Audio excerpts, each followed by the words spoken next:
Dave, 1-2. Dave.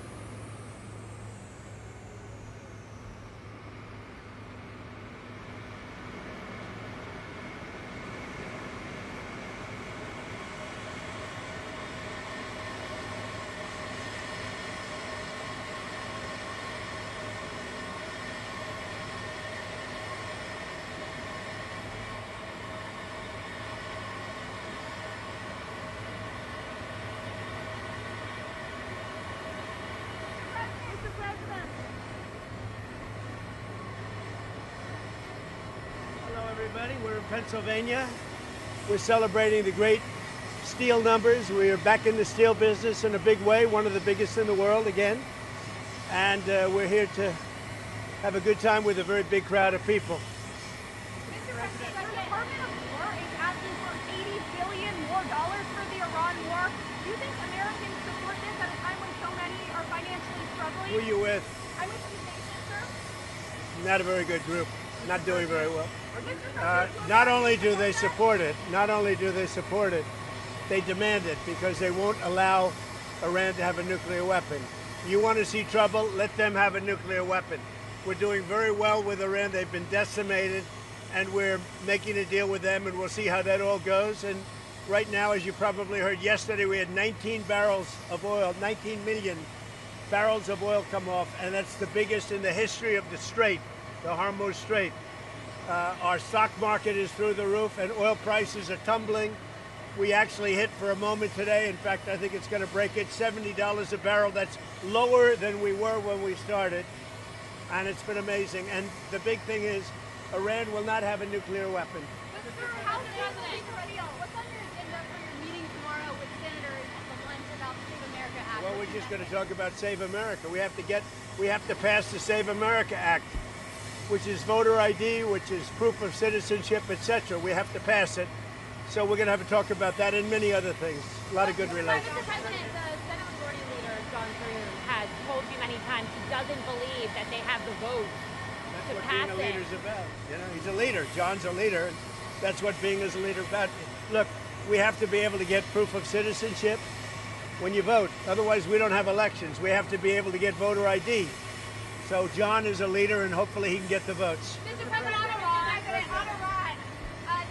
Iranians are saying there's no scheduled visit for the IAEA inspectors. Is that part of your agreement? They're wrong. They're wrong. They know they're wrong. They told us inside, and we have it down, 100% inspections. And if they were right, I'd cancel the meetings right now. And Iran says there's no agreement to buy From your view, Mr. President, when will those inspectors actually be on the ground? At the appropriate time. At the appropriate time. There's no rush, but they'll be on the ground at the appropriate time. Israeli forces have opened fire in southern Lebanon today, killing 2 people. Are you confident that the ceasefire is still holding? Well, we'll see what that. Look, they've been fighting each other for many, many years, decades, and we'll see. But it's going to come along. Mr. President, on Nancy Guthrie, there's a note that our Ryan Ensign reported on that says that she's dead, she's with nature. Is there any hope that the FBI and investigators find her? I hope they find her. I mean, Savannah's gone through that family's gone through hell, but I hope they find her. Mr. President, reflecting cool. You mentioned yesterday that the Interior Department has video and photos. We reached out to them and they haven't shared it with us. Are you going to compel them to release They've it? arrested, I think, 6 people on the reflecting pool. So the reflecting pool looks fantastic. I just got pictures of it. It's beautiful. But somebody went in with a knife and cut it. They cut it up good. And then they cut a 350-foot slip in the form of lots of little slips, real horrible stuff, and they destroyed the grass. We put a brand new big load of grass out there, and they destroyed it. So it's all being fixed, but it's a shame. So I understand 5 or 6 people are arrested. The Interior Department can refer to you on that.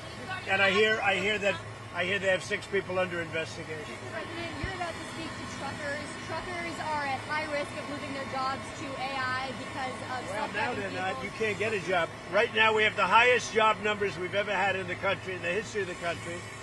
And I'm just with a couple of the great senators and congressmen. We're talking, it's actually hard to fill the job. You know, nobody's ever seen a time like this. We have right now so many jobs that are going to be available And the biggest problem we have is getting the people. So we're really doing spectacular in this area in Pennsylvania for steel. Eli Lilly just announced billions of dollars worth of plants. We have more plants being built right now in the United States than at any time in the history of our country. When you have senators tomorrow, what will you say to allies of yours like Senator Cruz who've been critical of the Iran? Well, I think anybody that's been critical of it has to be educated, even if they're friends of mine, because we have Iran in a position that nobody's ever had. This should have been done for 47 years by other presidents, and we have Iran in a position where their military has been totally wiped out, their leadership has been wiped out, their radar has been wiped out, everything's been wiped out. They have not a good negotiating position, but despite that, and money that will be taken out of Iran is going to go to our farmers to give corn, soybeans, wheat to Iran, because they have a hunger problem, they have a food problem, they have a medicine problem, they got a lot of problems, and they have an inflation. Their inflation now just hit 300%, so they have a lot of problems. Are you planning to do a federal takeover of D.C. soon, since it looks likely that a socialist needs to... So we have a radical left communist elected, I guess, soon to be elected mayor of D.C. D.C. is now a safe, you people know better than anybody, it's a safe, beautiful city. When I came here, it was an unsafe, unkempt, horrible city. It was horrible. The monuments and the waterfalls and the statues and everything were graffiti written, hadn't been fixed in 50 years, clean. Now it's beautiful. We did 52 statues, monuments, waterfalls, including the thing that, you know, where the vandals hit, the reflecting pool, but we'll get that back very quickly. In fact, I will say, this morning I sent people over, they say it looks absolutely beautiful. But we're going to have to let a little water out and fix it, and then we'll put the water back in. But just so you understand, so our country is doing really well, and we're going to keep it that way. And any senator that didn't vote for all of the things we need, because we're making an amazing deal with Iran, we're making a deal that's going to keep our country and the world safe, because we're not going to let Iran have a nuclear weapon, and they know that, and they agree to that. Thank you very much.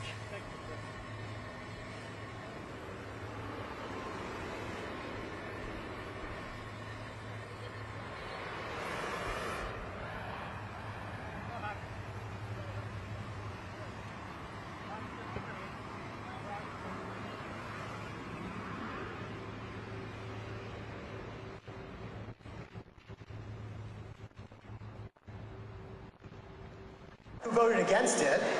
Companies like Mack are saving millions in taxes and able to reinvest that money in new factories, new equipment, new research and development, and more importantly, into the American worker. And that leads for more work for all of you, with no tax on tips, no tax on overtime. You're taking more money back home in your pocket that would have otherwise gone to D.C. So to support this surge in manufacturing and help companies like Mack, the Department of Labor is committed to building a workforce system capable of driving these jobs to local American workers and keeping these jobs in your communities. That includes relying on the men and women in organized labor who pass on skills, mentor apprentices, and help train the next generation of craftsmen, technicians, and tradespeople. That's right.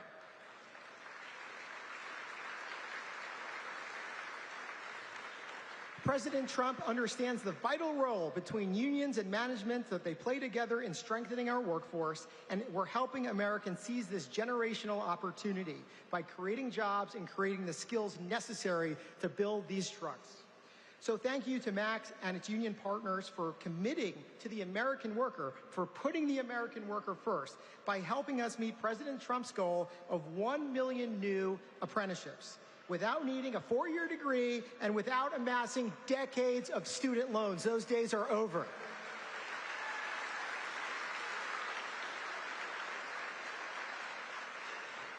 We're not relying on college professors anymore to teach. We're relying on the men and women behind me who know the trade, who know American manufacture, and you all are going to teach the next generation of American workers.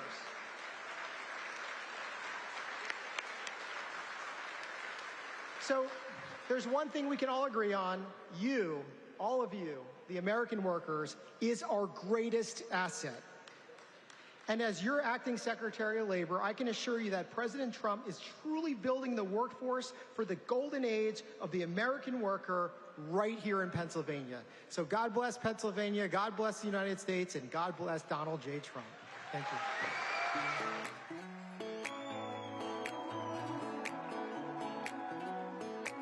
Yeah, I've been throwing down the whiskey. I ought to get my money back. Someone said it drowns a memory. Oh, but it ain't doing jack. Yeah, I've been sipping, I've been buzzing, shooting doubles like it's nothing. All but nothing makes you go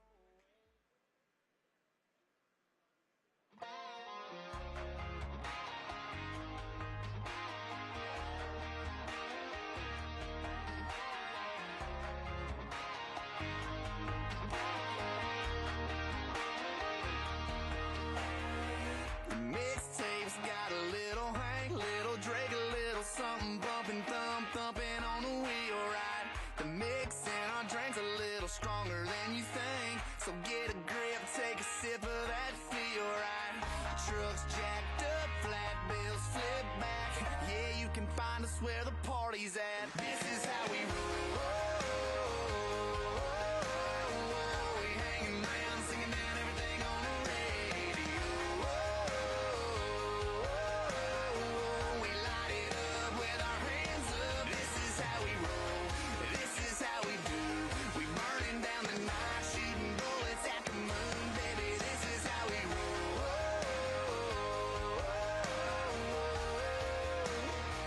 Yeah, baby, this is how we roll. We rolling into town with nothing else to do. We take another lap around. Yeah, holla at your boy if you need a ride. If you roll with me, yeah, you know we rolling high up on them 37 needles. Windows tinted, hard to see though. How fresh my baby is in a shotgun seat though. Them kisses off of me though, automatic like a free throw. This life I live, it might not be for you, but it's for me though. Let's this is how we roll. We hanging around, singing down everything on the radio. We light it up with our hands up. This is how we roll. This is how we do. When the world turns ugly, I just turn and look at you, baby. This is how we roll.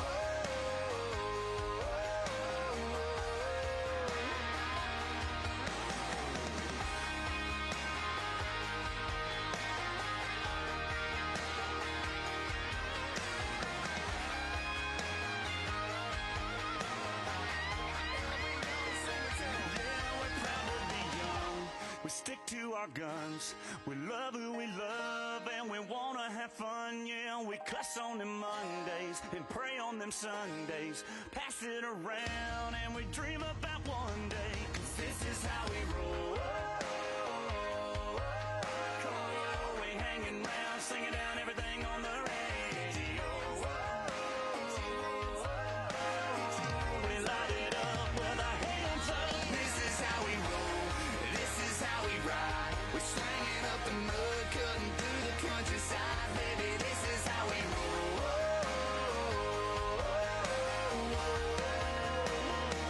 Yeah, this is how we roll. This is how we roll.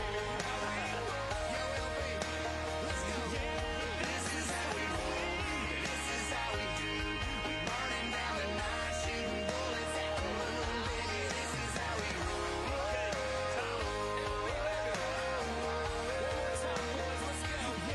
This is how we roll.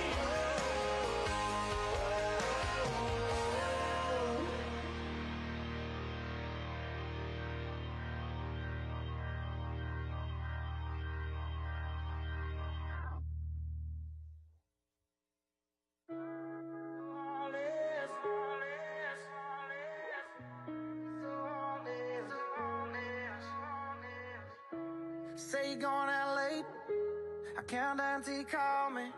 It's just one of those things that you do when you're lonely, and you're all about the chase, but you won't ever let me catch you. And I wish I was the same, but I know I'm gonna let you in again. And when I do, it's gonna hurt like hell, and you don't mean to. That's what I tell myself, but why you gotta be so heartless? I know you think it's harmless. You're tearing me apart, and girl, the hardest part is you're so high on attention, taking my some inches. Leave me in the darkness, never finish what we started. Girl, why you gotta be so heartless? Why you gotta be so heartless?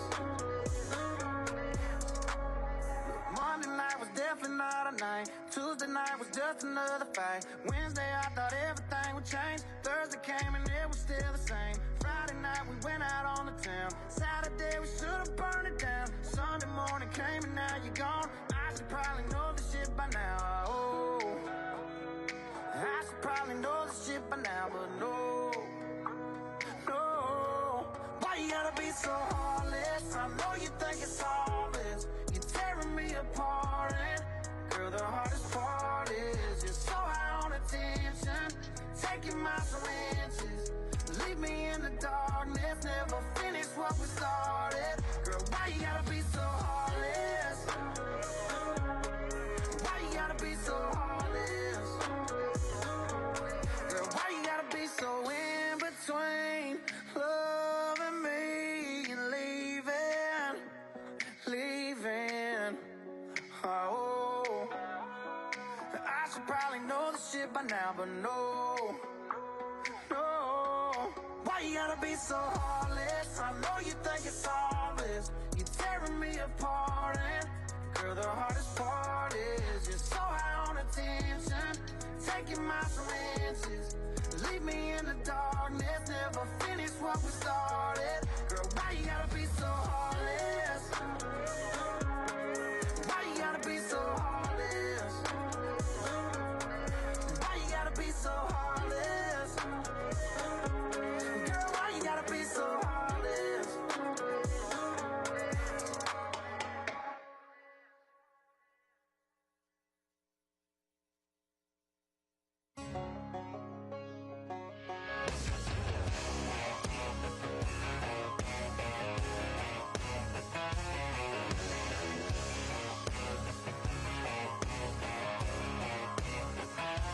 I've had a large amount pass, bust my line, a couple beautiful girls tell me goodbye. Trucks break down, dogs run off, politicians lie, been fired by the boss. It takes one hand to count the things I can count on. No, there ain't much man that ain't ever let me down. Long neck, high skull beard never broke my heart.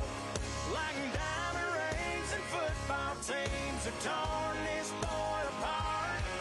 Like a neon dream, it just don't know me. The bars in this guitar. And long neck, high skull beard never broke my heart. She was a Carolina blue jean baby, fire in her eyes that drove me crazy. It was red tail lights when she left town. If I didn't know then, I sure know now. But long neck, high skull beard never broke my heart. Like a diamond rings and football teams have torn this boy apart.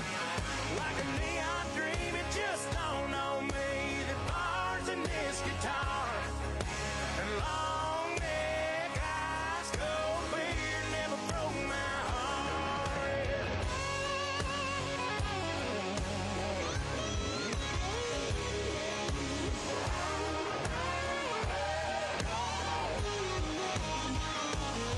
Takes one hand to count the things I can count on.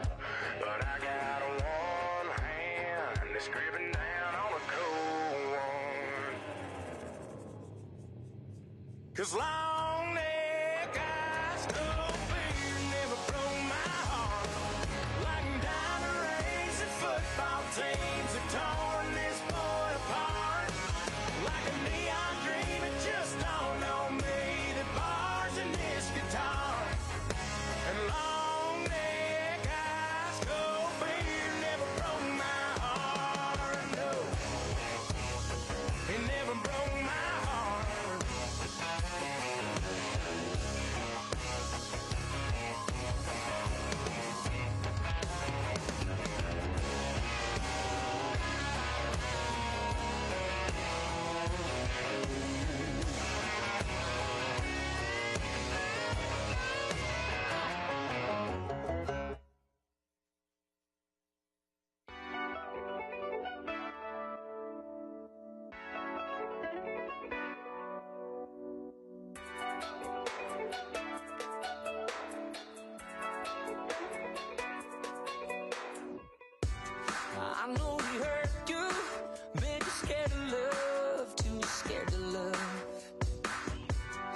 didn't deserve you, 'cause your precious heart is a precious heart.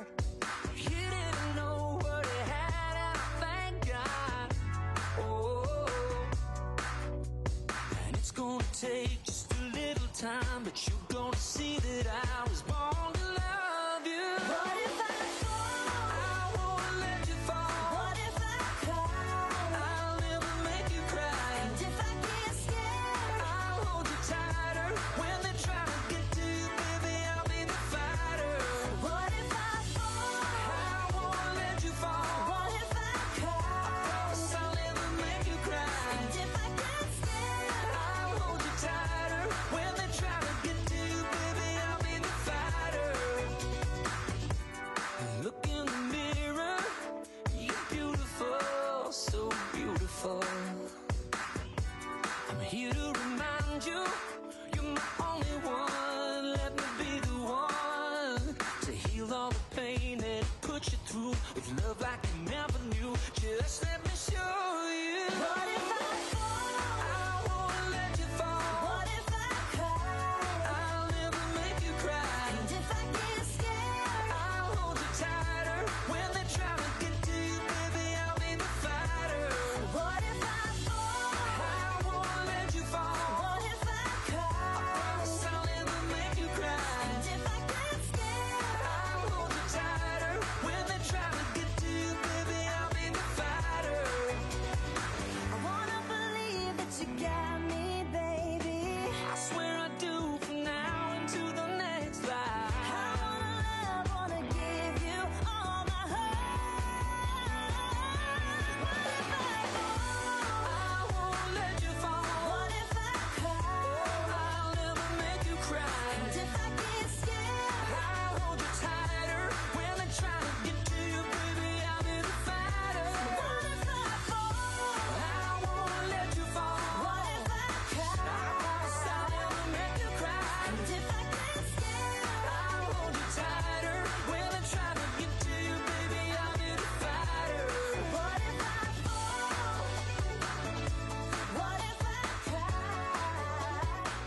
take us over the road. Man made the train, carry the heavy loads. Man made the electric lights, take us out of the dark. And man made the boat for the water, like my Bible said Noah made the ark. This is a man's world. Ow! But it wouldn't be nothing without a woman or a girl.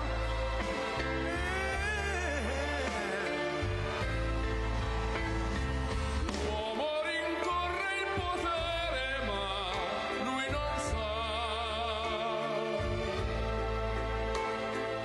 E il grande limite ad essere come si parla. Nel palmo stringe un'idea che non vive, che nella sua fantasia volle, se non si accorge che poi non l'ha più senso, se si vive solo per sé.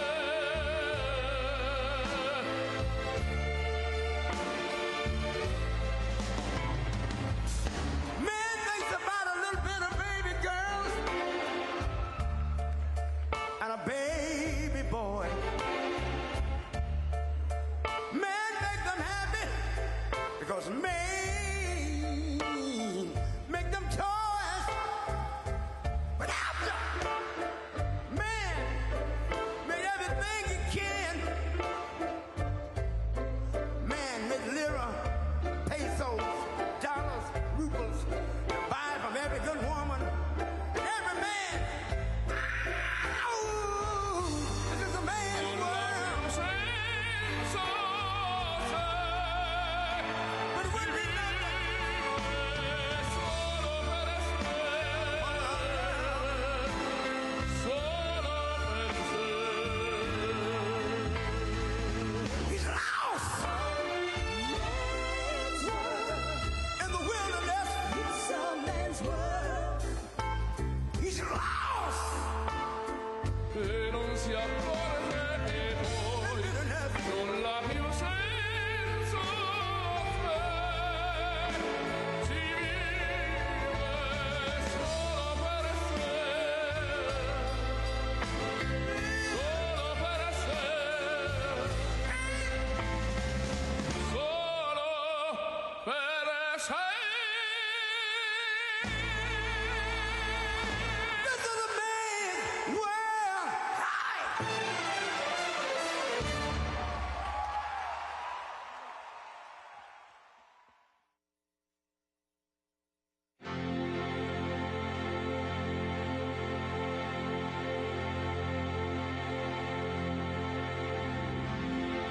It's been 7 hours and 15 days since you took your love away.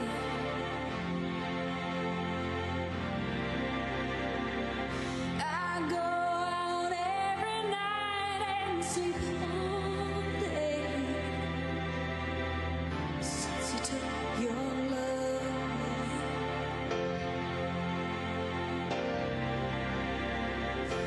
Since you've been gone, I can do whatever I want.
shining on everyone. Tell me why.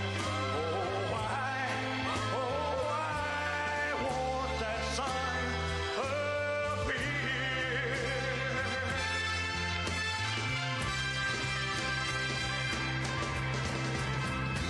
We're lost in a cloud with too much rain. We're trapped in a world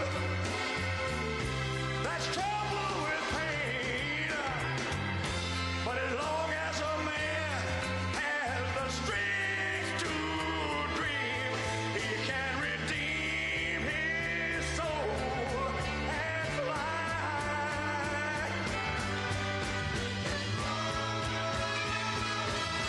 Deep in my heart, there's a trembling question.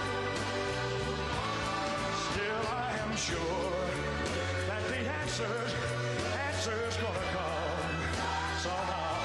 Out there in the dark, there's a beckoning candle, yeah. And while I can think, while I can talk, while I can stand, while I can walk, while I can dream, oh, please let my dream come true.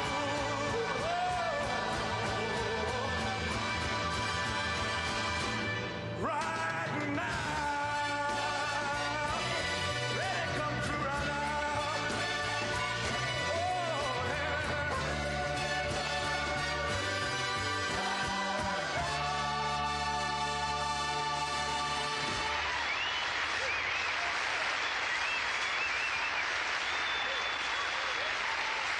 Thank you. Good night.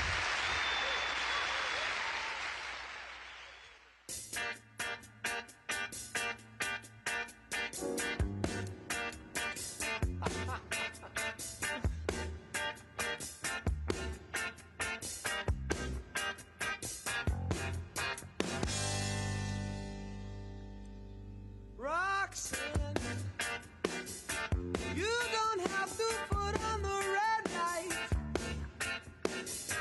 Those days are over. You don't have to sell your body to the night. Roxanne, you don't have to wear that dress tonight. Walk the streets for money. You don't care if it's wrong or if it's right. Roxanne, you don't have to put on the red light.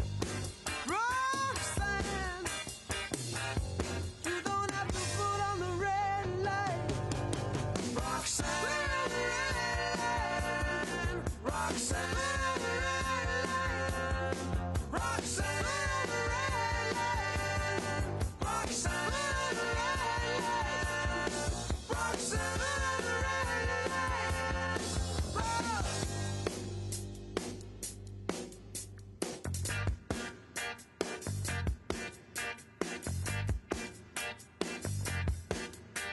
I love you since I knew you. I wouldn't talk down to you. I have to tell you just how I feel. I won't share you with another boy. I know my mind is made up, so put away your makeup. Told you once, I won't tell you again. It's the bad way. Roxanne, you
un solo sogno all'orizzonte, mancano le parole. Sì, lo so che non c'è luce in una stanza quando manca il sole. Se non ci sei tu con me, sulle finestre mostrar tutto il mio cuore che hai acceso. Chiudi dentro me la luce che hai incontrato per strada.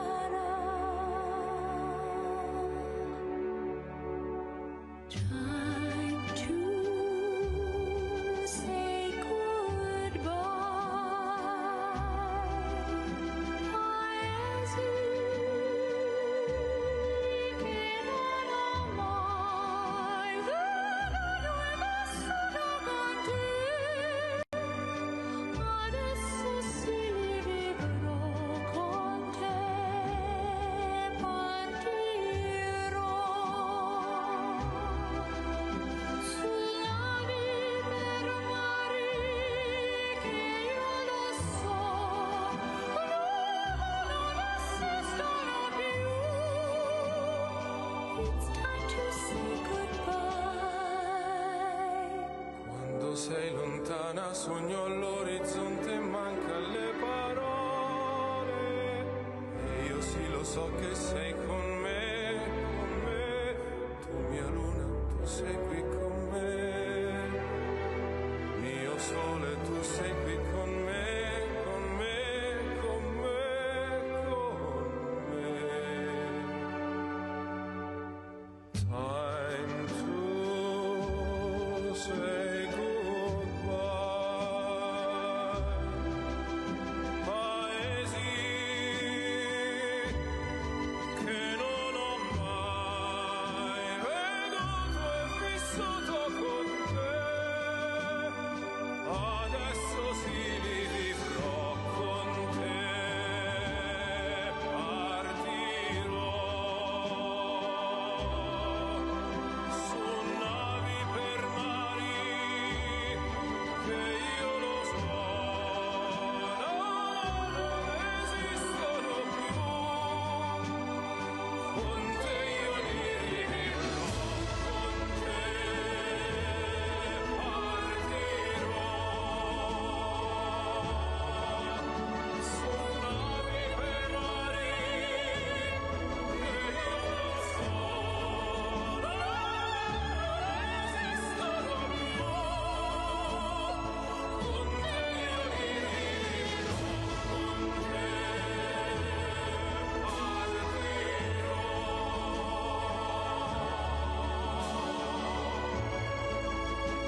should. You're fine, so kind. I'm gonna tell this world that you're mine, mine, mine, mine. I chew my lip, Lord, I twiddle my thumb. I'm real nervous, but it sure is fun. Come on, baby, you're driving me crazy. Couldn't it reach and great balls of fire?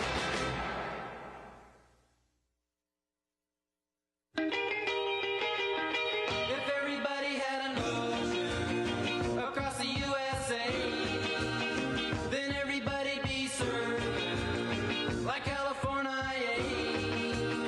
You see them wearing their baggies, Warachi sandals too, a bushy, bushy blonde hairdo, surfing USA.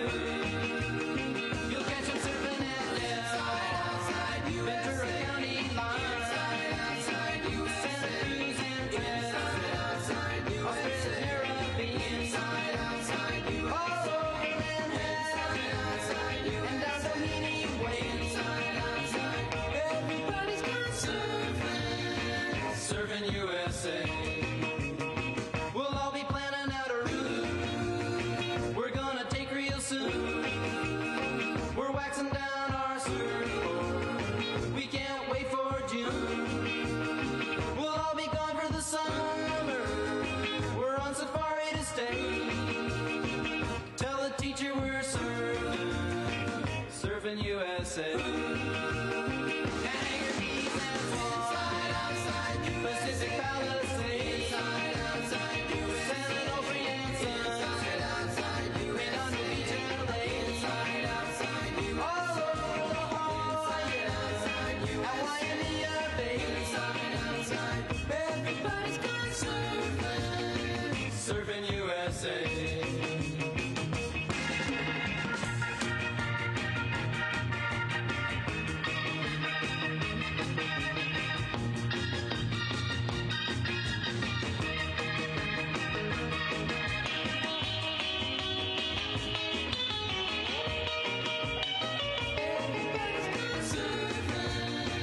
Surfing USA. Everybody's gone surfing USA. Everybody's gone surfing USA. Yeah, everybody's gone surfing USA. Yeah, everybody's gone surfing USA.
right. Say, live and let die.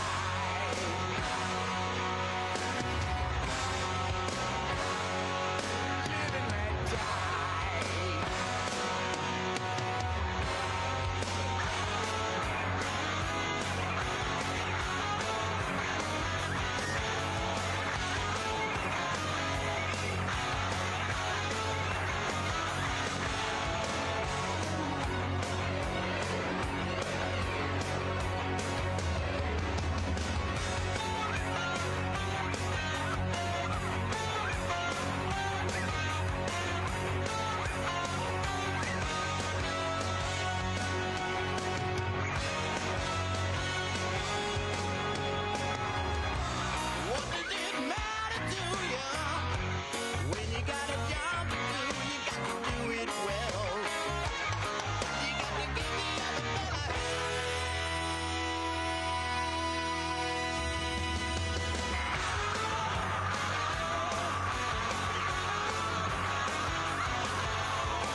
To my heart, I must be true. Let me love me to do. You're the one that I want. You're the one that I want. The one that I want. You're the one that I want. The one that I want. You're the one that I want. What I need, oh yes indeed.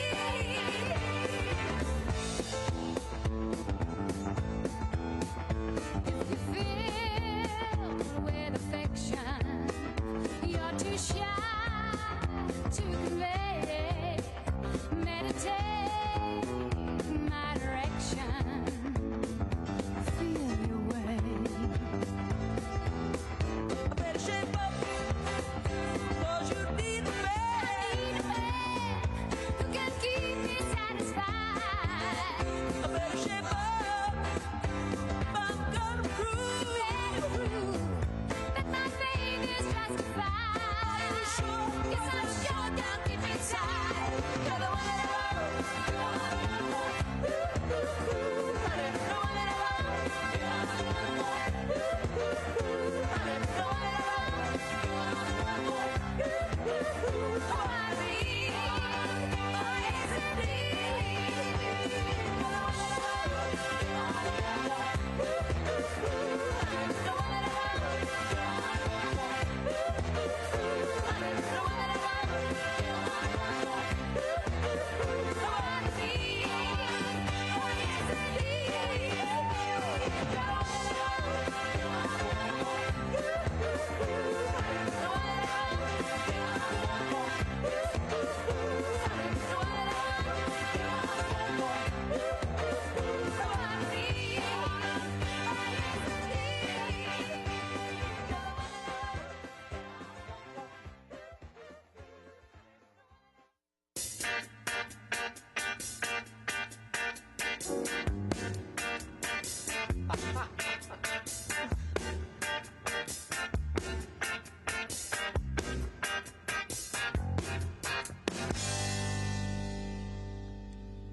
Roxanne, you don't have to put on the red light. Those days are over. You don't have to sell your body to the night. Roxanne, you don't have to wear that dress tonight. Walk the streets for money. You don't care if it's wrong or if it's right. Roxanne, you don't have to put on the red light. Roxanne, you don't have to put on the red light. Roxanne, Roxanne, Roxanne, Roxanne, Roxanne,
heart.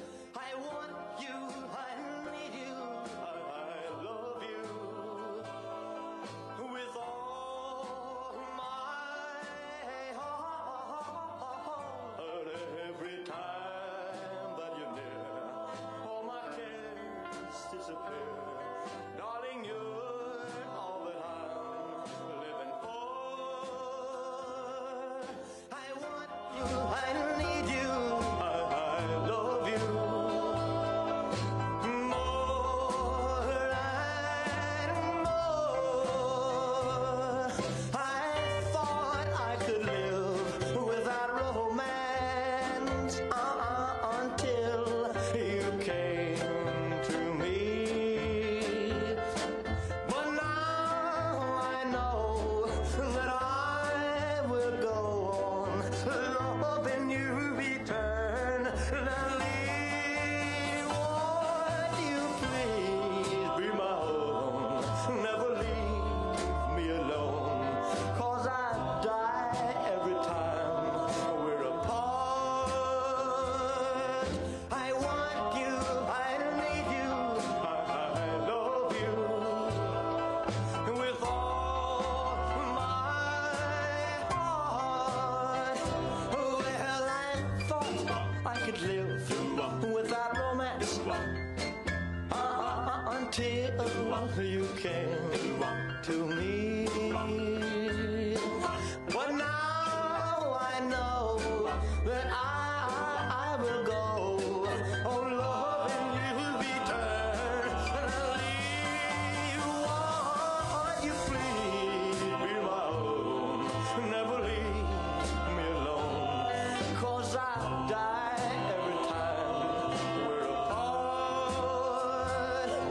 I want you, I need you, I love you with all my heart.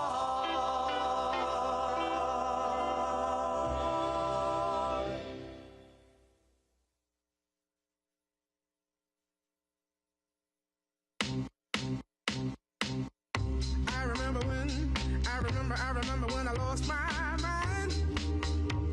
There was something so pleasant about that place. Even your emotions have an echo in so much space. And when you're out there without care, yeah, I was out of touch.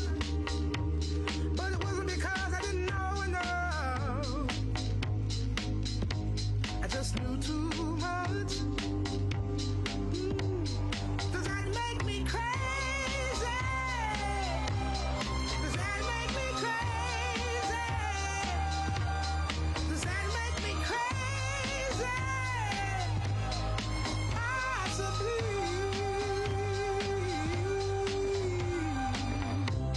And I hope that you are having the time of your life.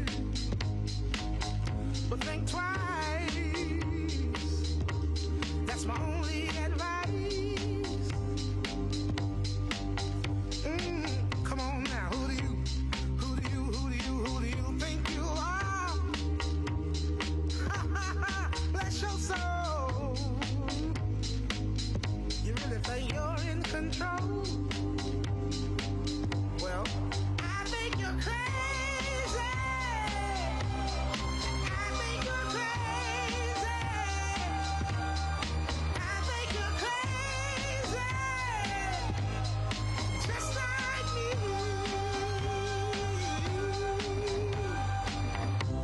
My heroes had the heart to live the life I wanna live. And all I remember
around, get around, I get around, yeah, get around, round, round, I get around, I get around, round, round, I get around, get around, round, round, I get around, get around, round, round, I get around, get around, round, round, I get around. I'm getting bugged driving up and down the same old strip. I gotta find a new place where the kids are hip.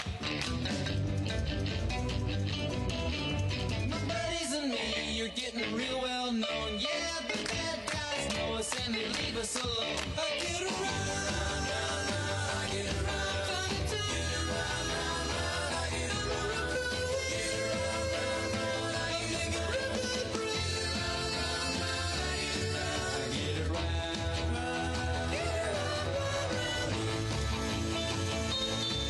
Ladies and gentlemen, the 45th and 47th President of the United States, Donald J. Trump. And I'm proud to be an American, where at least I know I'm free. And I won't forget the men who died, who gave that right to me. And I gladly stand up next to you and defend her still today. 'Cause there ain't no doubt I love this land. God bless the USA.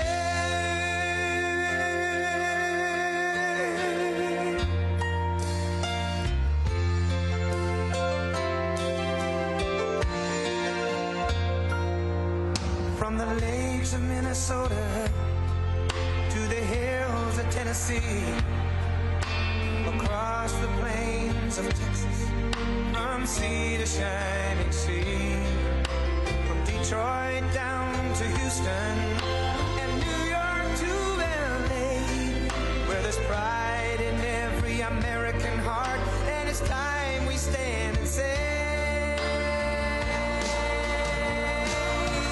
that I'm proud to be an American, where at least I know I'm free. And I won't forget the men who died, who gave that right to me. And I gladly stand up next to you and defend her still today. 'Cause there ain't no doubt I love this land. God bless the USA.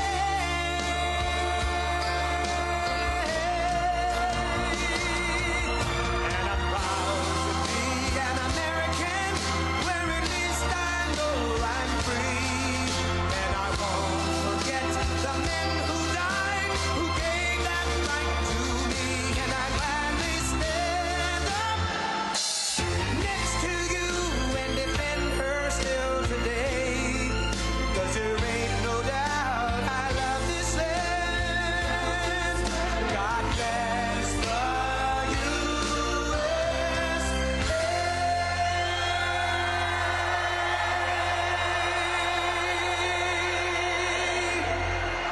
Hello, Pennsylvania. I won this place so much. We won. Thank you. Well, I'm thrilled to be back in this incredible Commonwealth with the proud, hard-working patriots of Lehigh Valley. Lehigh Valley. And I'm also proud to say I won this state in a landslide. We won it by so much. And remember, I had the couple of little statements, too big to rig. Make it too big to rig, because these people cheat like hell. They cheat like hell, but we won it by a lot. And maybe we should run again. Should we run one more time? I'd like to do that. I'd like to do that. But I got more votes than any candidate in the history of Pennsylvania. Can you believe that, Bo? You would have gotten more. And today I'm especially honored to be here in the place that builds some of the toughest vehicles on the road, Mack Trucks. Mack Trucks is doing a great job. We have all of the Mack people, the chairman. We have a whole group of here, all the leaders, the big guys. They're trying to get a contract for 15,000 trucks. 15,000. I said, that's a lot. I said, how many are you looking for? 10, 15? No, 15,000, sir. That's a lot of trucks. For more than 100 years, this legendary company has been making trucks right here in eastern Pennsylvania, building the heavy-duty machinery that keeps our economy rolling, our factories moving, and our industries roaring all across the nation.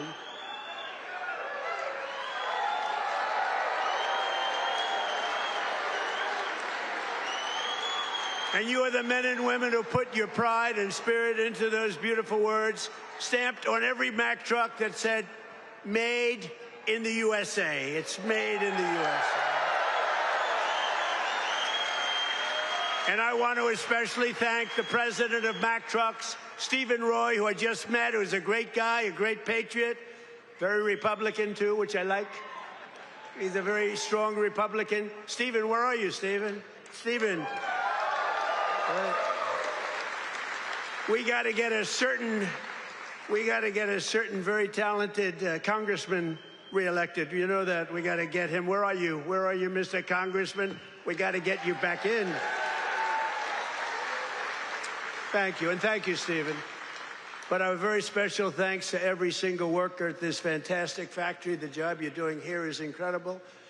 And I know you're applying for a big one, and we'll see how that goes. We'll have to call up some people and see if it's good. If your price is right.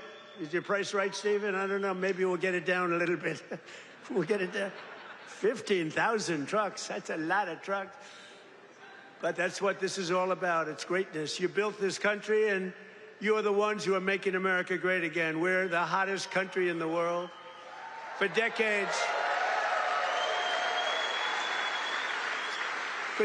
the workers of this Commonwealth watched globalist politicians let other countries rip you off and close your factories, rob your jobs, take them away to foreign lands. And then I came along. We stopped it very quickly. Then we had a rigged election. But they were so stupid, they kept everything going a little bit for us. And what we've done in the last year and a half, nobody's ever seen anything like it. They put America first, they put China first, they put illegal aliens first and everybody else first but you. But we put you first by a lot. But at long last, you finally have a president who is putting workers first, putting Pennsylvania first, and putting America first. We're doing that, and we're doing it like nobody's ever seen before.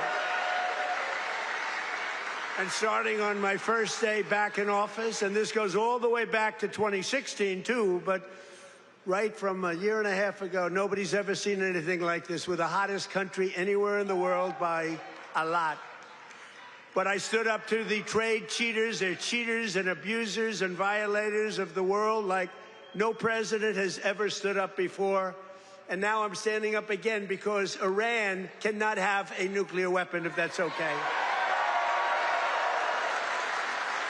And we're doing quite well. I placed 50% tariffs on foreign copper, aluminum, and steel so they couldn't come in and steal your jobs. And sometimes even more than 100% tariffs. They weren't going to come in from foreign lands and steal your jobs. If they wanted to come in, they pay 100%, they pay 200%, they pay I don't care what it is. They're not going to steal your jobs, okay? And they stop.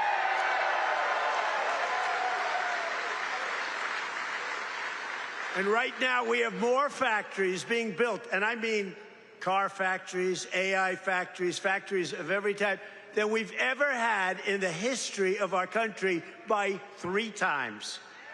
That's because they didn't want to pay the tariff.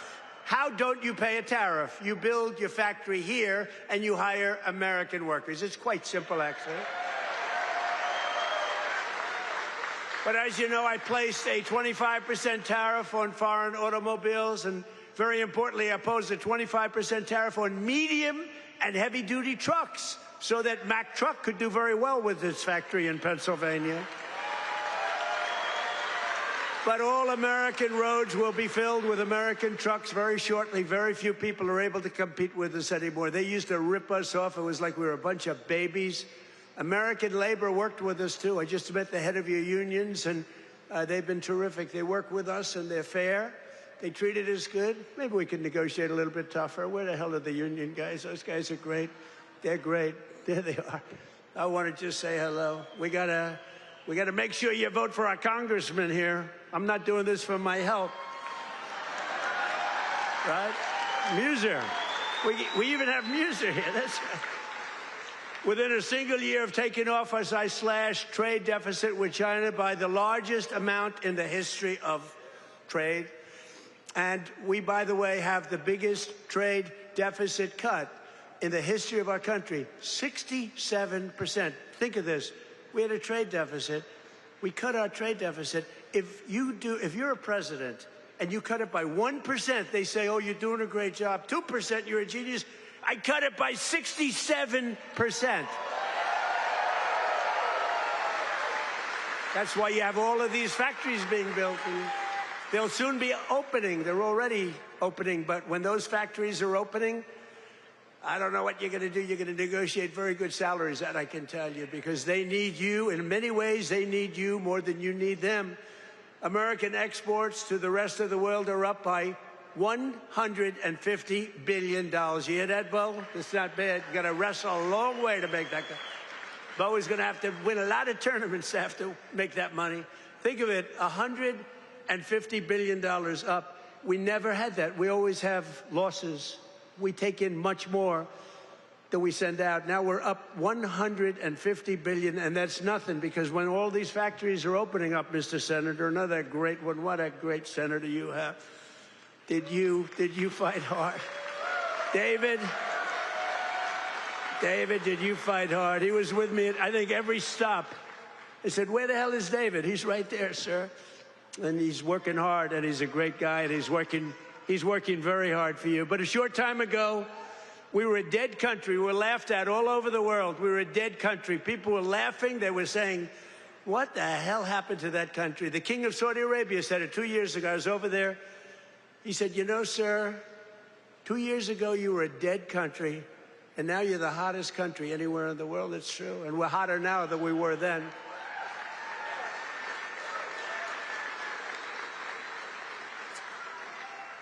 He then proceeded to announce that he's investing $2 trillion in our country, along with Qatar, along with UAE.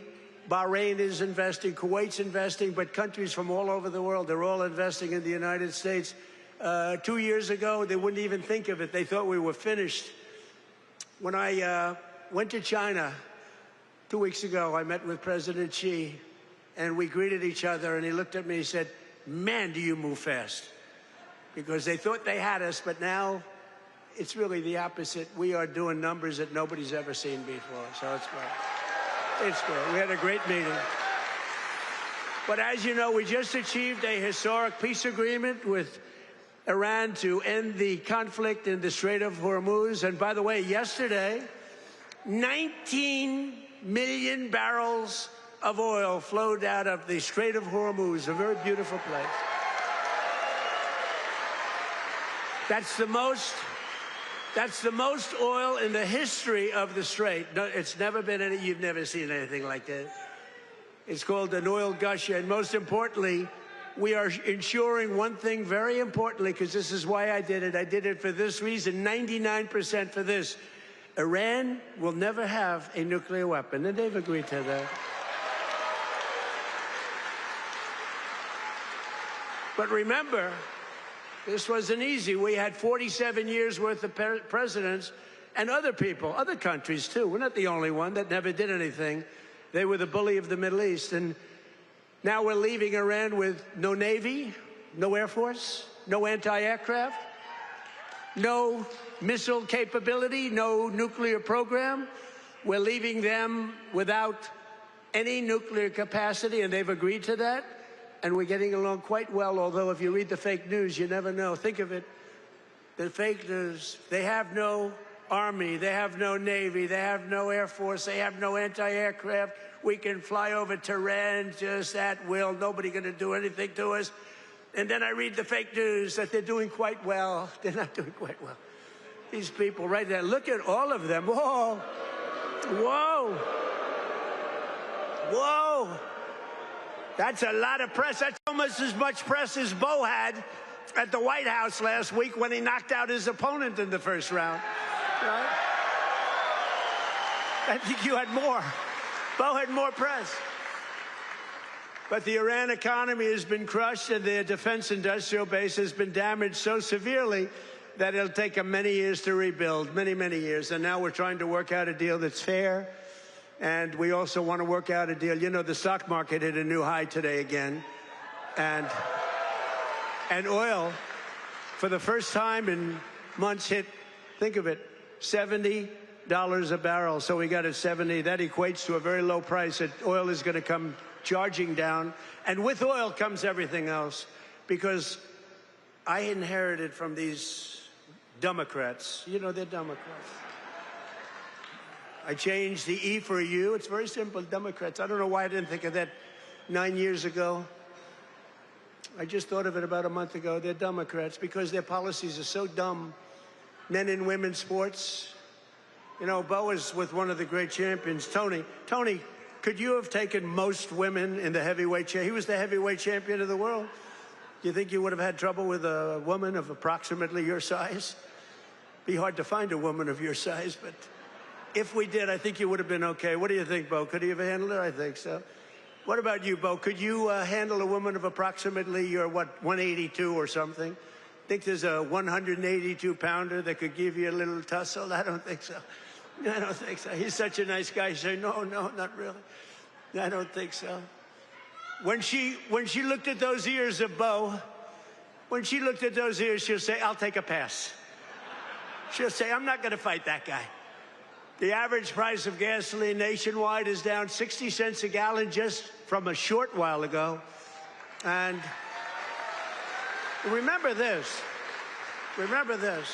We had to make this detour. We had to go to Iran. You can't let them blow up the Middle East and then us, if that's possible. We would have gotten them before, but they would have blown up Israel. They would have blown up the entire Middle East. You can't let that. You want to see a bad economy? That's a bad economy. So, but remember that our oil in the middle of this conflict was less than it was for Sleepy Joe Biden. And we're putting out a fire. Biden, Clinton, Bush, all of them. Barack Hussein Obama. Have you heard of him? Have you heard of Barack Hussein Obama? None of them did anything. Obama gave them $1.7 billion in green cash. Remember, on a 747, they flew over piles of cash, $1.7 billion. Gave them hundreds of billions of dollars and thought they could bribe them into peace. No, the only thing they understand is what these guys in the front row understand is the hammer.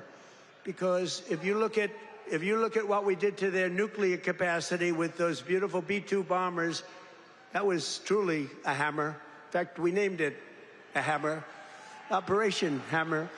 But our economy is ready to soar to levels the world has not seen before. I believe that, David. I think it's going to levels that nobody's ever seen before. All these factories are being built, and they're going to be occupied, and they're hiring people now. And it's going to be something very beautiful. I don't know who's going to follow me, but remember that I was the one that did it, okay? Somebody's going to walk into office, and they're going to have the most successful country in history, and they're going to be bragging what a great job they did. Now, we did it. In 4 long years of the crooked Joe Biden administration, they got less than $1 trillion of new investments. So think of it, Crooked Joe. What do you like better, Sleepy Joe or Crooked Joe? Ready? Sleepy Joe. Crooked Joe. I'm surprised. I like Sleepy Joe better, but Crooked Joe. They're both good. I use them both. But in less than 1 year, so they did much less than $1 trillion of investment from outside the world. Much less than $1 trillion.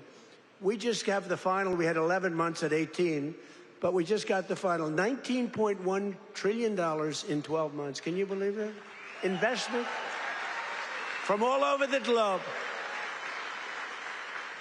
And since the election, the stock market has set 73 all-time records. In other words, yeah, sit down. We've got plenty of time here. It's an honor that you're all standing. Oh, look who we have, the Wall. Stand up, Wall. Look at this guy. Oh, I'm going to get a suit just like that guy. I'll bet he's been to 200 rallies. Him and, where are my guys? Oh, look at my guys, front row Joes. I got these front row Joes.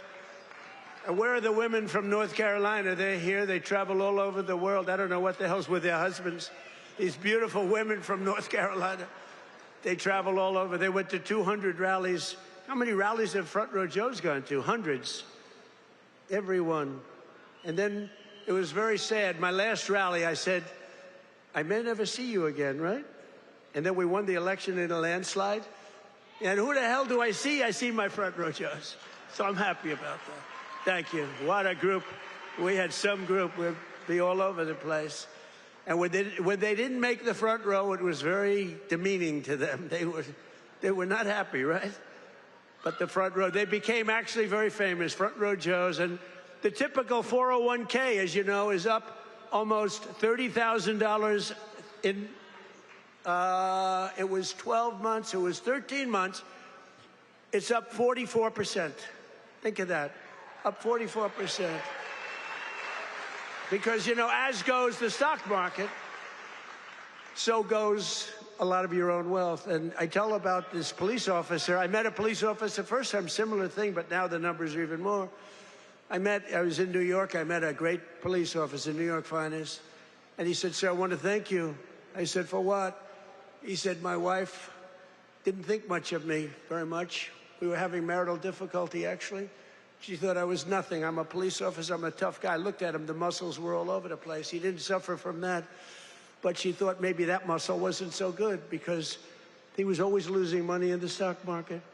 And he said, sir, in the last year and a half, my 401k is up 74%, sir. And she thinks I'm Warren Buffett. She thinks I'm a super genius. I said, how are you getting along with her? He said, well, I'm not so sure I like her anymore, but I won't tell you that. I refuse to say that.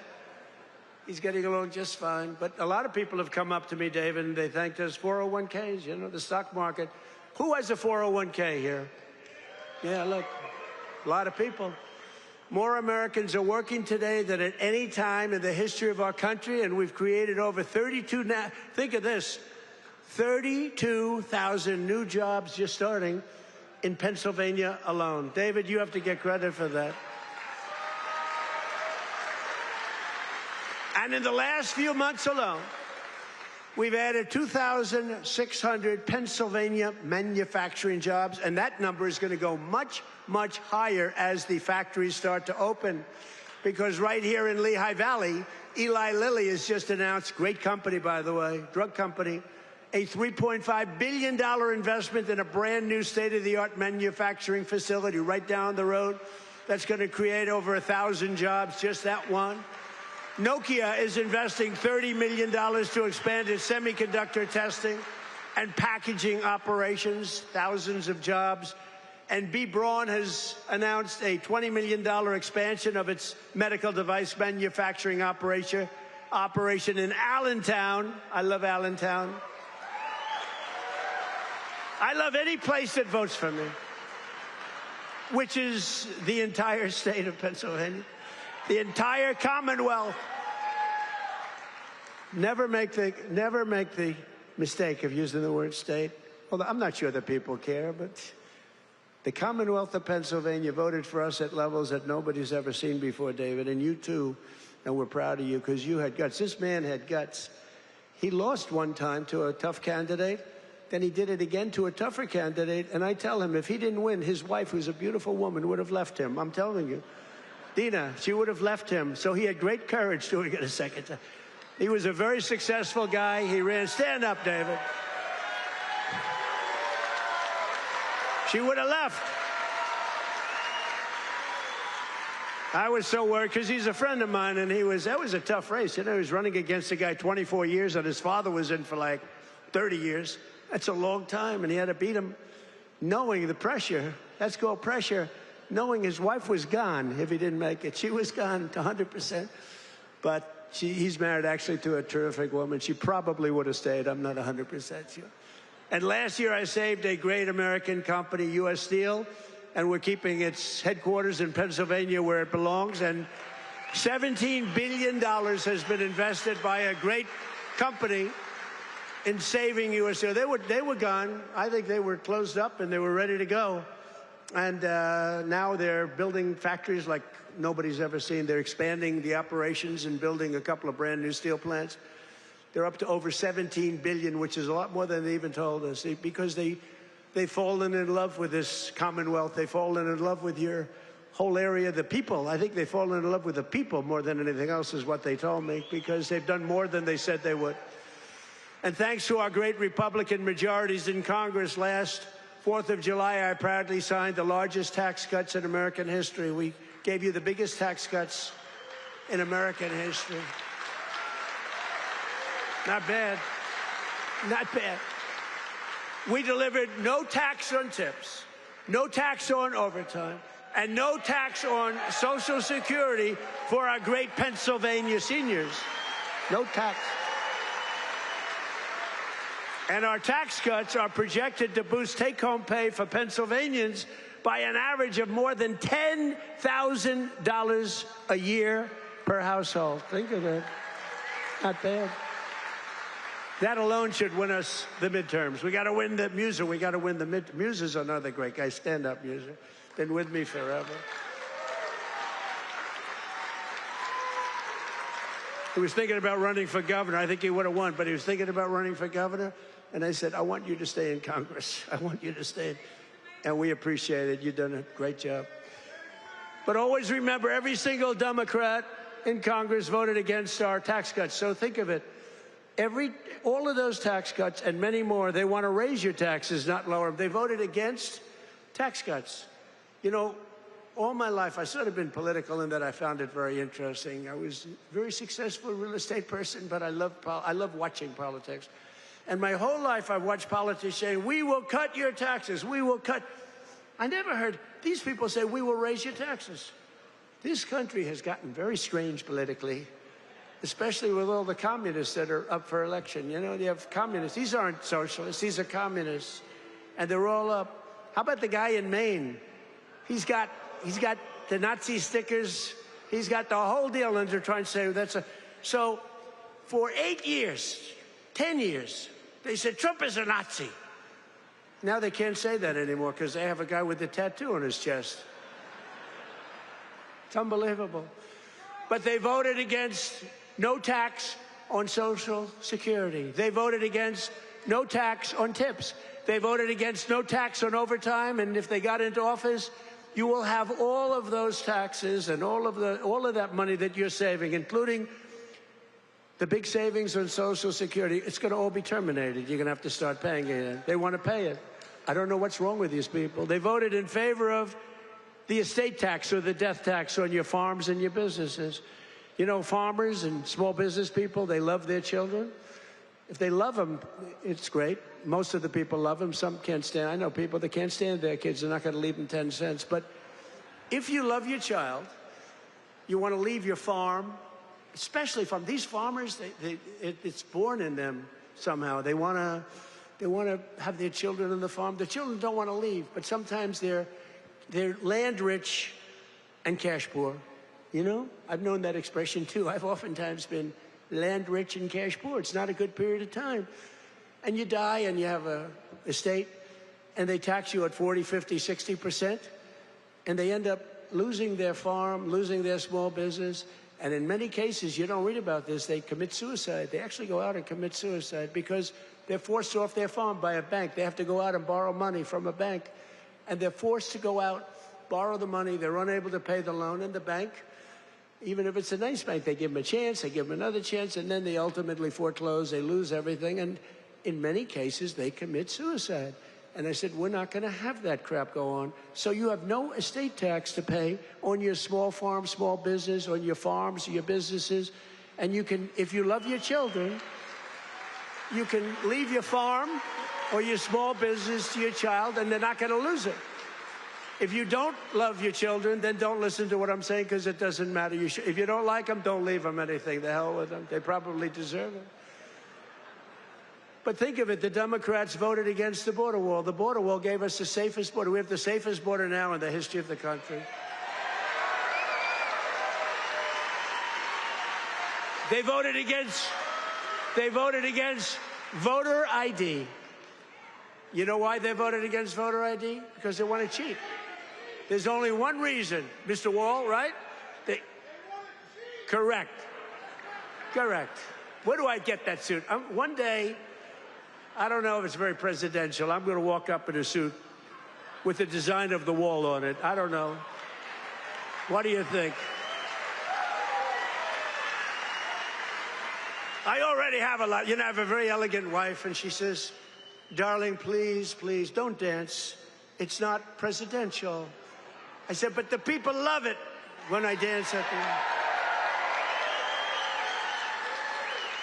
And she said, please, please, the men and women's sports, please don't do the weightlifting thing. And don't do the swimming thing. You know, the weightlifter where he goes up and the record stood for years and years and years. And this young lady, she's trying out for the Olympics and she's going to do it. And the record stood for 19 years. And they put 1/8 of an ounce on one side, 1/8 of an ounce on the other. They have to understand, Melania, who's now a movie star, she got the #1. Can you believe she hit big with a boom? That's not good. There can only be one star in a family. Please remember that. But they put a little 1/8, like a feather on one side, a little bit, just to break the record. The parents are sitting right there where Big Bo is. He's a nasty guy. That punch he threw, ay, ay, ay. Got to be very nice to Bo. I got to be very nice. Got to make sure he's never angry at me. But she said her parents are right there in the front, and they're so proud. The father's not so proud because he knows she's not going to do it. Because she's a woman. It's a lot of weight. The mother, though, is screaming, darling, I love you. Do it. And she gets over the weights, and she stands there. And then she gets him, and she gets him. And the mother's screaming, darling, I love you, darling. And the father's looking, saying she has no chance. And she's like this, you see it? Drops him. And she's like devastated for the rest of her life. And then a guy comes along who transitioned. That's the term. I've gotten very good at that term. I used to take a lot of heat for my definition of the movement over. But he transitioned. He was a poor, very poor, bottom of the line, male weightlifter. But now he's a female weightlifter. And he looked at the amount. I think it was like 210 pounds or something like that. But that's a lot for a woman, but not that much for a man. You could do it with one hand. And he goes, looks down at the weight.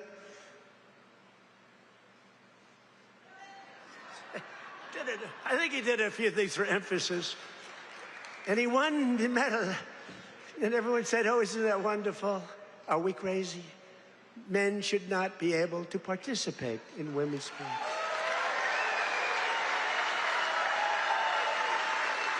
Right? That's a 99% issue. Do you ever hear the fake news? They say, that's an 80-20 issue. No, it's not. It's 99-1. You know, I've been doing politics now for 10 years. Not that long, considering I've won 3 elections. You know, so we're done. But we did great in the second one. It was a rigged deal. But pretty short. But with all of that, and all of the time I spent speaking to people, they say, sir, could you cut taxes on this? Could you get me a tax deduction on a car loan? I did that. By the way, I did that. If you borrow money to buy a car, you got to do all these things. They asked me for hundreds of things. Not once did anyone ever come up to me and say, sir, please, this is so vital. You have to be able to have men play in women's sports. Please, sir, could you pull that off? I've never had anyone ask me for that. So I say it's a 99-1 issue, not 80-20. The fake news back there, they say, oh, that's a tight issue. But I don't like talking about it because I want them to continue on with that. I want them to continue on with the, you know, they're in favor of the mutilization of your child for transgender purposes, the mutilization of your child. And I would say politically, it's a very good thing to run against a person that's in favor of that kind of stuff. So we let them, we don't bring it up during off-political seasons, but we have a political season coming up. And they'll be doing all of that nonsense, and they're going to lose a lot of elections. And now, if you look at New York, we have all communists running. They're all excited. They're going to win their primaries, but I can't imagine they can beat a normal Republican. So I think it's a good thing, Muser. What do you think? I think it's a good thing. Wouldn't you like to run against somebody like that? Well, Shapiro's not that much better, to be honest with you, but I won't say. They're all being forced. They're all being forced. A guy like Shapiro, he's going to be forced to the left. Otherwise, he's not going to get the nomination. But they voted against proof of citizenship. Think of it. We'd like to have proof of citizenship. You walk into the voting booth would it be okay, sir, if I looked at your citizenship? How dare you ask me for my citizenship? You know, in California, if you ask that question to a voter, you are criminally liable. In other words, they can put you in jail. If you say, sir, do you have proof of citizenship? They put you in jail if they ask that question. You're not allowed to ask that. Did you know that? It's the craziest thing I've ever seen going on. Hey, did they screw the kid, Pratt? Boy, he's leading, and all of a sudden he's lost. And it was sort of interesting. The election, you ever see an election where they're 2.5 weeks in? An election that takes weeks to count the votes? But after the evening, it looked like he was going to win or certainly be in the runoff. And then I started hearing rumors as the days went by, days and days went by, that Pratt is fading. He's fading. I said, they rigged the election. And then lo and behold, he didn't qualify, even though he was so far up in the third place person that it was almost impossible, and he didn't qualify. And then it started happening with the next candidate, Steve Hilton, who's running for governor. He was up in front, just about leading, no problem. And all of a sudden, about 4 or 5 days after, this is after the election's over, they said, Steve Hilton is starting to lose votes. I said, here we go again. And I called up the U.S. Attorney in California. They said, we're going to have a number in the next week. Next week. I called up the very powerful, very good U.S. Attorney in California, and I said, do me a favor. Take a look. They're trying to steal that election, too. I guess they called up. They said, this is the U.S. Attorney call. We have your great U.S. Attorney here today, by the way, and your assistant U.S. Attorney. They're doing great. David, thank you. But so over the next week, he was definitely going to lose, but the U.S. Attorney called. We want to check your votes. About an hour after the call, ladies and gentlemen, Mr. Hilton has won. So had I not made that call, Steve Hilton would right now be watching the election from home. So I don't know, you know, he would have a great chance, but the election's totally rigged. California's totally rigged. All mail-in ballots. It's a disgrace. We got to pass the Save America Act, okay? Got to pass.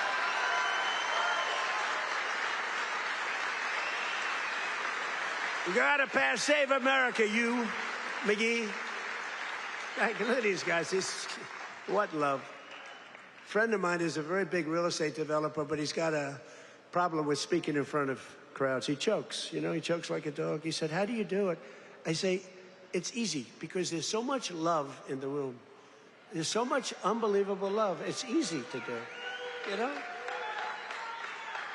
No, he's got this tremendous fear of speaking. He said, the guy's a major player. Most of you have heard of him. And he's a killer. He destroys people for a living, financially, not physically, financially. Physically, he can barely walk. He's a basket case. But he's up here. He's very smart. And he destroys people. He's very rich. But he can't get up in front of a crowd and talk. I said, what's wrong with you? He said, I don't know. I have a fear of crowds. Do you believe it?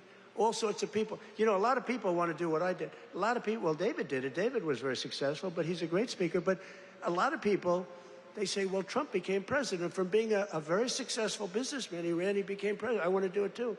And that's when they find out that they might have the flaw of speaking, or even worse, is a terrible past. You know, the past will come out to haunt you.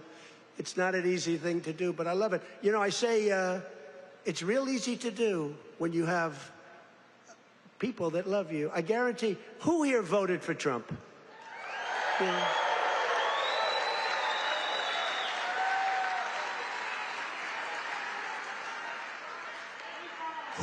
Who didn't? What? This is dangerous, so don't raise your hand. Think you're going to be cute, because you might be in big problem. Then they'll blame me for causing problems.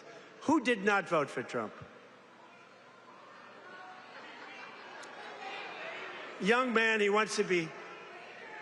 He's a young man. He thinks he's being cute. As he gets pounded on. Now he just said, no, I did. I was the first. He said, I'm the first in line. But the Democrats voted in favor of Iran having a nuclear weapon, and they voted against military spending, but I overrode that. Let me tell you, if the Democrats get in, your 15,000 trucks that Mr. Roy is looking to get are dead. They're not going to have 15,000. They're not going to have 15 trucks. They'll be back to the number I originally guessed, right? How many are you making? 15? 15,000 trucks will be down to nothing, zero. And they'll make you put electric on it, you know, electric, so that when you're in the middle of a jungle someplace and you need a charge, where's my charging booth? As opposed to carrying a nice tank of diesel on your back, throwing it in and taking off, right? Where's my charging booth, they'll be saying. They created the strongest, we created the strongest military in history, and you see that with Venezuela. Venezuela, one-day operation, like, great. Good army. And now we're making a lot of money with Venezuela, and Venezuela's doing great also. It's a happy country now. But it took us exactly 48 minutes to win that war. We have the greatest military in the world, 48 minutes. And we've paid for the cost of the war, where do you hear this? 28 times already. More, but 28 times. So the cost of the war, we've already, because we brought millions of barrels of oil out, and we're getting along great. The people running it, they're our people, they're great people. And the people are happy in the country. They have smiles. They were miserable. They were starving. But they have a lot of oil under that ground. You know how you find oil in Venezuela? Just look at the ground. You'll see oil bubbling up. They have so much oil. They don't know what to do with it, but they had a bad system. They're making more money now for the country than they've ever made before, and we're making a lot of money, too. But also Iran, we knocked them out. 1 week, it was essentially militarily over. Much bigger country, 91 million people. And much different ideology. The ideology of the Muslims is slightly different than the ideology of the Catholics. We have the Catholics and the Muslims, slightly different. But Venezuela's been great, and Iran's been great. I mean, you know, if Iran's reasonable, if they're smart, otherwise we'll have to finish the job, which will take about maybe less than a week. But they're going to be okay, I think. They're going to do what they have to do because we want to have it done.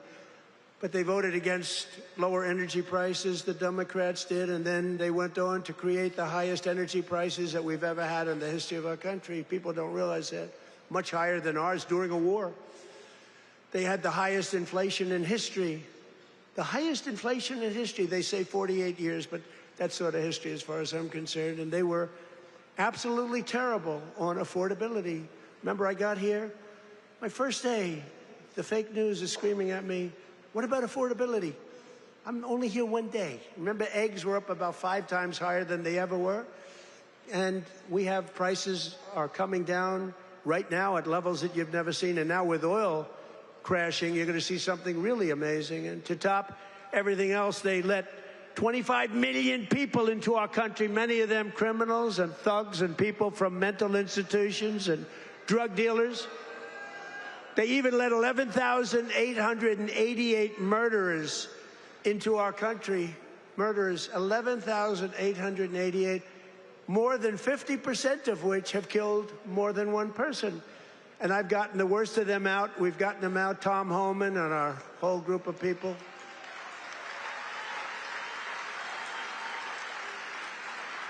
But the Democrats want open borders, and they want them all to come back in. You can imagine that. The people of this Commonwealth will never let that happen again. What they allowed to happen to our country, we can never allow to happen again. As an example, the war with Russia and Ukraine would have never, ever started if I were president. We can never let elections get rigged again. But we're pleased to be joined today by one of those Pennsylvanians who's benefiting from the historic tax cuts, Sergeant Sam Elias, with the Bethlehem Police Department, who's a great guy. Ooh, they know him. Sam works the night patrol so that he can help his wife take care of their 6 beautiful children during the day. And I'm told their youngest is named Melania. Can you believe that? They named Melania. Where did you come up with that one? After our great First Lady. So Sam is taking home thousands of dollars extra because of no tax on overtime. And Sam, do you want to come up and say a few words? Come on up. Come on up, Sam. Thank you for all you do.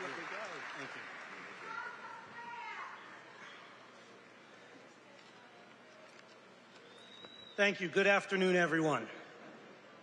I'd like to express my appreciation to President Trump, Congressman Ryan McKenzie, and the entire White House administration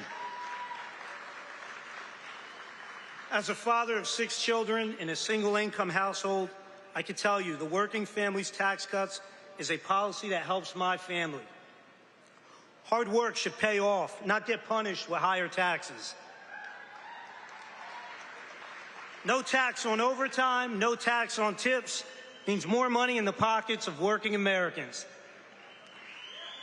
For my family, these savings have translated to what was once a day trip to the park, is now an overnight stay at the Jersey Shore. Bigger tax returns have allowed Americans to create new family memories and save for future projects. As the President said, I also work night shift as a police sergeant in the fine city of Bethlehem. Thank you.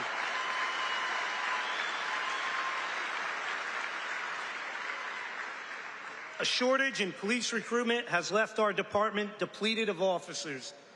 Our officers get called out for overtime to cover these shortages.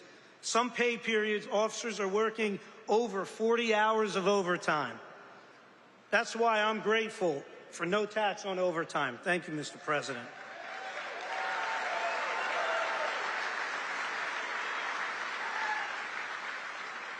I'm also thankful for the support President Trump and Congressman McKenzie have shown for law enforcement. You understand that communities thrive when we invest in public safety.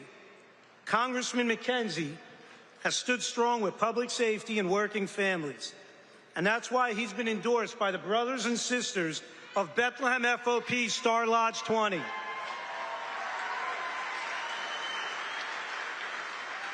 Congressman McKenzie has been on the front lines in supporting public safety.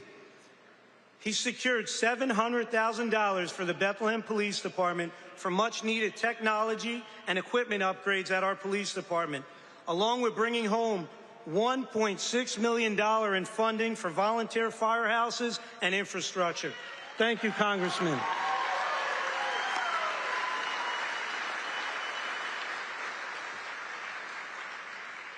I'm a very grateful American, a son to Lebanese immigrants who came to the United States 50 years ago in pursuit of the American dream. My 80-year-old father is here with me today.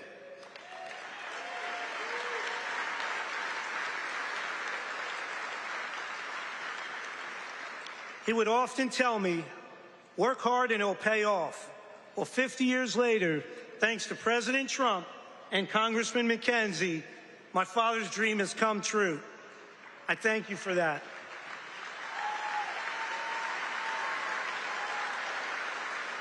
Thank you. Additionally, thank you to President Trump and your entire administration.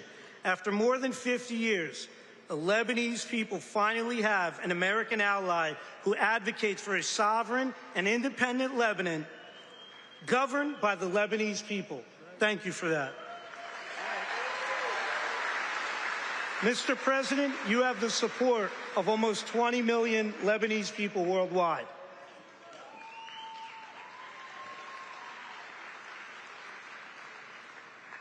Leadership is more than a title, it's action. I'm grateful for the actions coming from President Trump and Congressman Ryan McKenzie. Your actions have prioritized the American dream. Less taxes, safer communities, and America First policies. I thank you, President Trump. Happy belated birthday, and happy birthday to the United States of America. Thank you, and God bless. Thank you, Mr. President.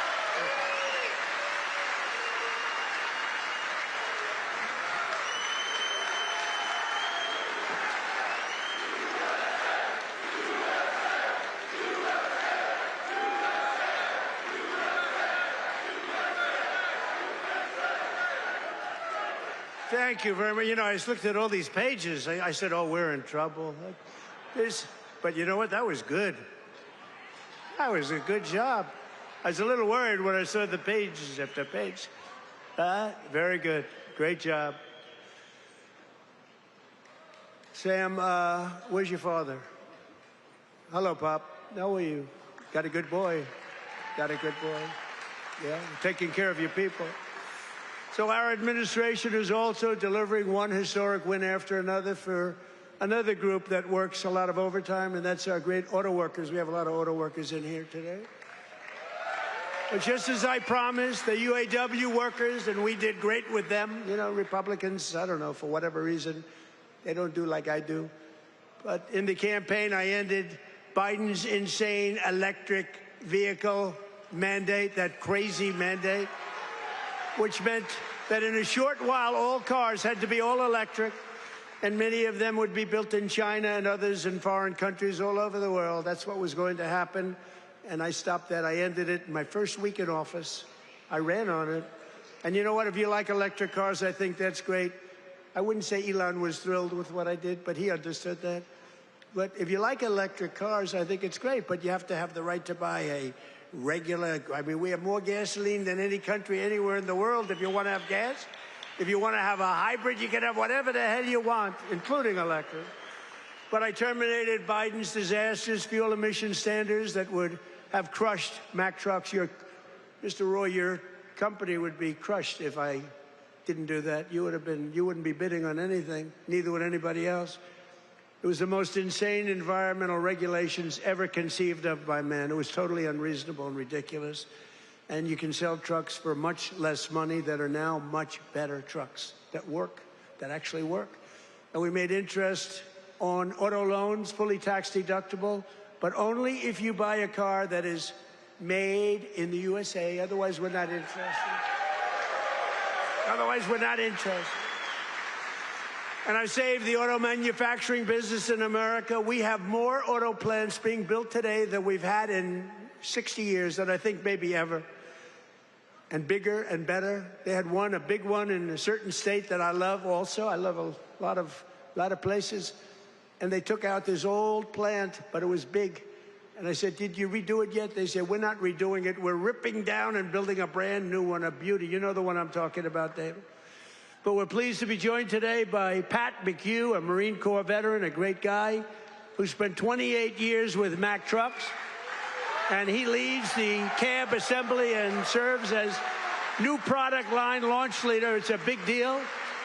And Pat's grandfather worked here, his dad worked here, and now his son is working here and doing well. And they know how important it is to keep manufacturing jobs in Pennsylvania. Pat, say a few words. Mr. President.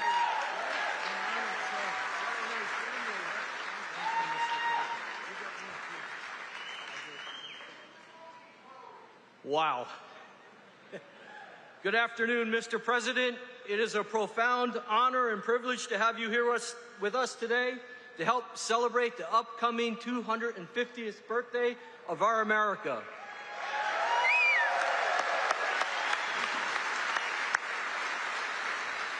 And most recently, our 125th anniversary of building Mack Trucks.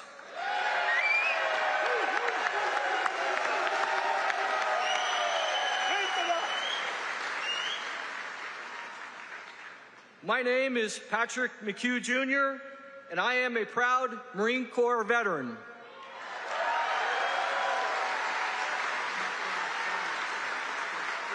In addition to that, though, I am an even prouder Mack Truck employee.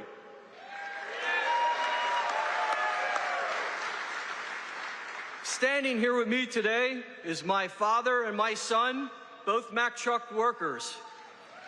Together,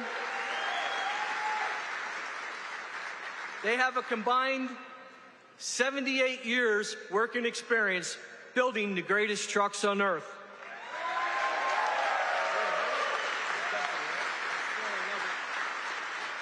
You can say Mack Trucks runs in our blood. At Mack Trucks, we work hard to build the trucks that help build America. And we are proud that those trucks are built in the United States of America.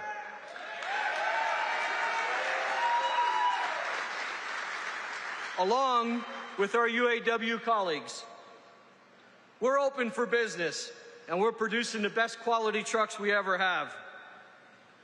On behalf of our entire team, we warmly welcome you to our plant, Mr. President, home of the finest trucks in America, built by the most skilled and dedicated workforce in the trucking industry.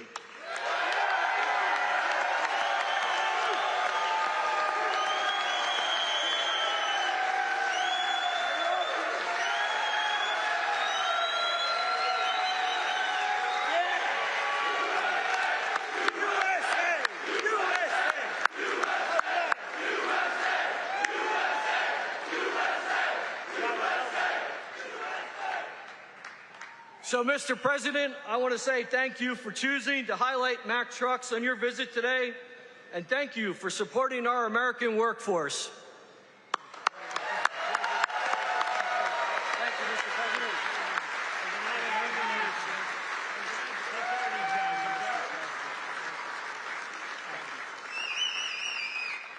No, thank you, Pat.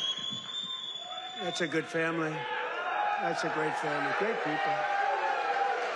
They're proud of your company. I want to also thank two people, very special people, because I know them and I know what they do, and it's not easy, but they've done a great job. David Durgan and Timothy Herzog of the UAW committee. Where are you guys?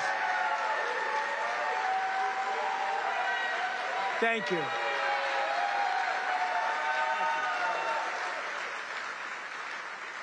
They do a good job representing you. Ease up just a little bit so they can get the contract, okay? Just a little bit. Thank you, fellas. Get this congressman elected. That's what you got to do. But we're pleased to be joined also by Labor Secretary Keith Sonderling. Keith, where are you, Keith? Where's Keith? Hi, Keith. Good job. Is he treating you guys good? Is he all right? He better treat you good. A very special guy, somebody that everybody wanted. I have to tell you, everybody wanted him. He's some person. He was actually an astronaut. He went out, he made a lot of money because he's smart. And he's now the NASA administrator. You saw that rocket 2 months ago up and go around the moon in record levels, the furthest any ship has ever flown, and come back. And he's working very heavily on the moon. But what he's done with NASA is amazing. And he's a very special person and a brilliant one, Jared Isaacman. Jared, thank you.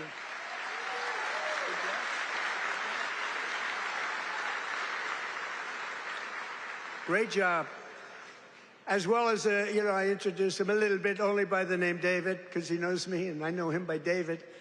But David McCormick is your senator, and he's a brilliant person, brilliant businessman. And he loves the Commonwealth. He loves Pennsylvania, and this is where he wanted to be. And he had a rough, I told you, he had a rough fight. This is a rough beating, like 24 years, and a father for 24 years. I don't know. I said, I don't know. You sure you know what you're doing, David? But you won, and you won easily. And I'll tell you what, you have a great senator, one of the best in the country. So I just want to thank you very much, David. Thank you. And 4 warriors for Pennsylvania in Congress. These are warriors. Lloyd Smucker is here. Lloyd, thank you. Thank you. John Joyce is here. John, thank you. Dan Muser is here. Thank you.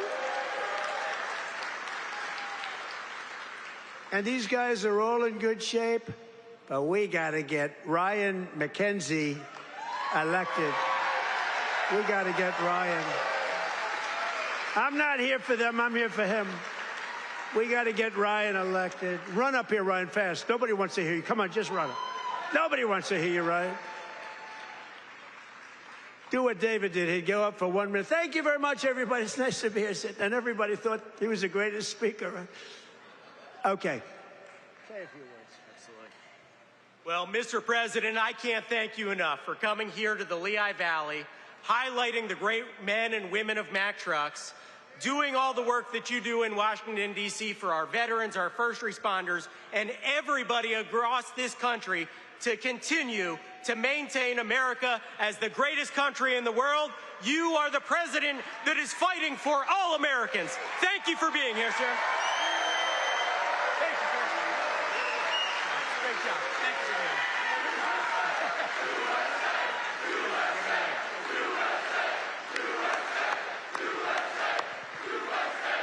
That's great. Wow, that's great. He learned something from you, David, huh? That's great.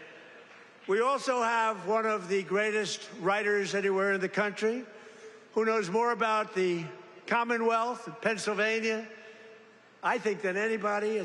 She's a terrific person. Right from the beginning, she said Trump is going to win, therefore I like her. She said Trump is going to win in 2015. In fact, she wrote an article in 2014. She said this guy Trump should run. I hadn't thought too much about it. I was having a lot of fun putting up buildings. But she was very early on, and I really mean it. I don't think there's anybody that knows more about. They used to call it the Rust Belt. I call it the Money Belt now. It's gone from the Rust Belt to the Money Belt. Either one is okay, but there's nobody that knows more about it than Selena Zito. She's fantastic. Where are you, Selena? Where are you, Selena, with your beautiful daughter? Thank you, Selena. Selena's an incredible woman, and her daughter is following in her footsteps. She's just been so good. Very powerful writer, actually. Some of the biggest papers in the world. It's nice to have good stories on occasion, truthful stories. Thanks as well to the president of the NRA who's here with me, Bill Bockenberg. Bill, stand up.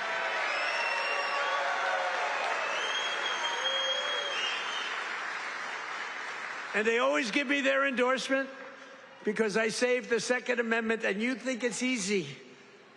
On occasion, it was not easy, right, Bill? But we did it. We did it with your help. And we're doing a couple of other things, working with you and your people. But I think you've done a fantastic job. The NRA, everybody, they really have been. They've been with me right from the beginning. And Bill asked me, would I support the national right to carry legislation? How do you feel about national right to carry?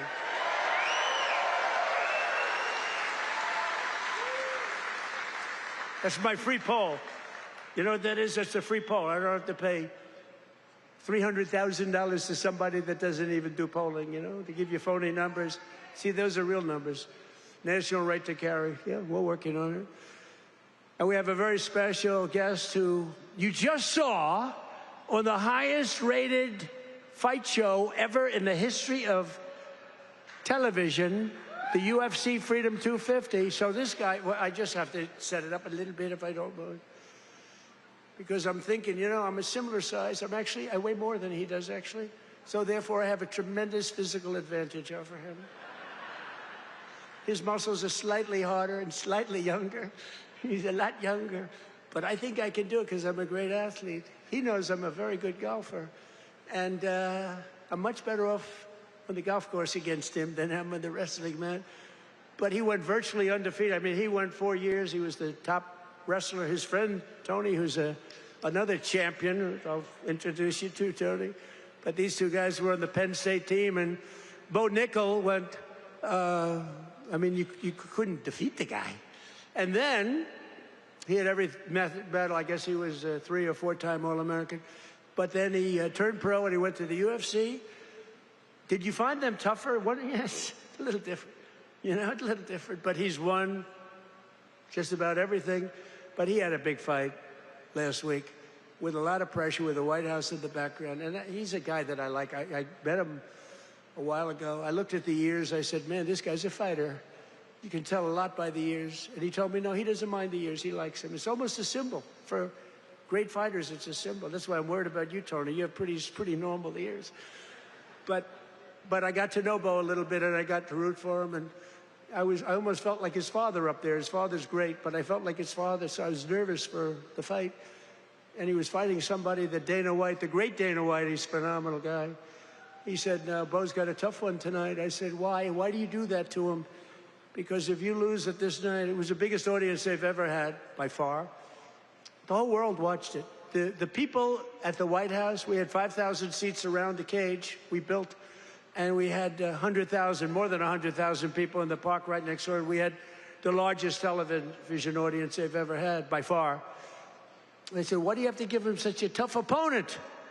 He was pretty tough. But then it happened. So Bo is known as a great wrestler because he was the best wrestler by far in college. Nobody could beat him. And I figured Bo would be wrestling. But no, he wasn't wrestling. He was punching. I said, Bo, grab his legs and start wrestling. That's what you do. But he didn't do that. He didn't listen to me. And he got a shot off that was brutal. And in the first round, right, knocked him out. He was really knocked out. Great fighter. The guy was a great fighter, is a great fighter. So I just want to thank, he's from Penn State. He loves Penn State. He is the NCAA wrestling champion. And just fantastic. And his friend, and you probably know, is also, I think you were roommates, right? That's a tough room. I wouldn't want to fight these two guys. Let's go pick on those two guys. I don't think so. But he was the heavyweight, and he lost a lot of weight. He weighed 35, 40 pounds. I asked him, how much did you wrestle? About 40 pounds heavier. In other words, you want to live, right? You decide to lose it. But he was also the champion, NCAA champion, and his name is Anthony Cassar. So come up here, fellas, because I want to just ask the audience a question. Come here. Come here, Bo. So here's my question. If I work out for the next couple of months, really work hard, lifting those weights away, and really, really work, could I beat Bo or Anthony in wrestling?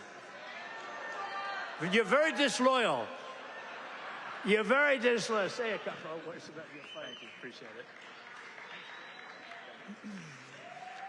Wow, what an honor to be here. I think walking up here, I was almost as nervous as the fight, but it feels like a fight. Yeah, it feels like it, but this is exciting. I'm grateful to be here with everybody. So grateful to President Trump for making an event that, in my mind, never seemed possible happen. UFC Freedom 250 on the White House lawn. Unbelievable. I don't think there are too many presidents that have the courage to do something like that, and, just so unbelievable. For me, both my parents were high school teachers. My dad was a wrestling coach. My grandpa was a wrestling coach, and I grew up around sports and just competing from 5 years old. And so to be able to do something like that is a dream come true. And it's just through hard work, effort, discipline, and a lot of time in the wrestling room, a lot of time in the cage that I was able to do that. And that's really because America is the land of opportunity. And if you set your mind to something and you feel passionate about what you do, you can accomplish anything. And thank you. I don't want to take too much time, but I want to tell a quick story about the first time I met President Trump. It was in 2019 at the White House, and our team and I won the Nationals, the NCAAs, and at Penn State, we are. Let's go. And we were given the opportunity to meet President Trump, and it was really special because he took a lot of extra time to talk with us as wrestlers. I think he respected the wrestlers a lot, and I told him that when I'm done wrestling, I was going to fight, and he asked me if I needed a manager. And I thought that he has better things to do than that. But really, since then, I feel like we've had a special connection that I'm extremely grateful for. And fast forward 7 years, I'm fighting on the White House lawn, and I turn and look at my corner, and President Trump is right next to him.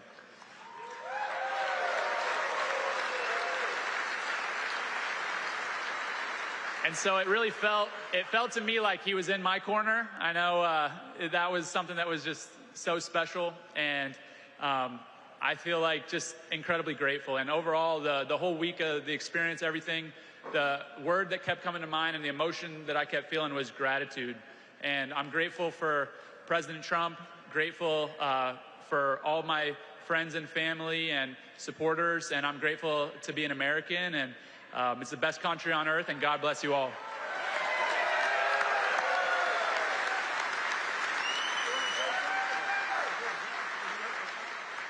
How's everybody doing? This is an awesome crowd. I'll keep this really short. It's just an honor to be here. Bo and I have been roommates since our freshman year at Penn State and never could imagine this, but it's an honor to support Mr. President, this great nation, and the American workers that build the foundation of the United States of America. So as a small business owner, real estate investor, I just want to thank President Trump for the big, beautiful bill, all he's done for small business owners. And most importantly, I pray that God will continue to bless him and guide him to lead this great nation. And God bless all of us. Thank you.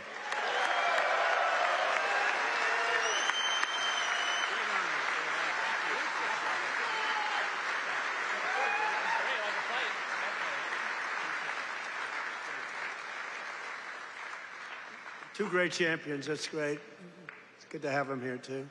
We have a lot of champions in the audience. These are two very special people. When you do that, I was saying to myself, you know, going into that ring and you got all these people, we had the richest and the biggest politicians. We had the biggest of everything.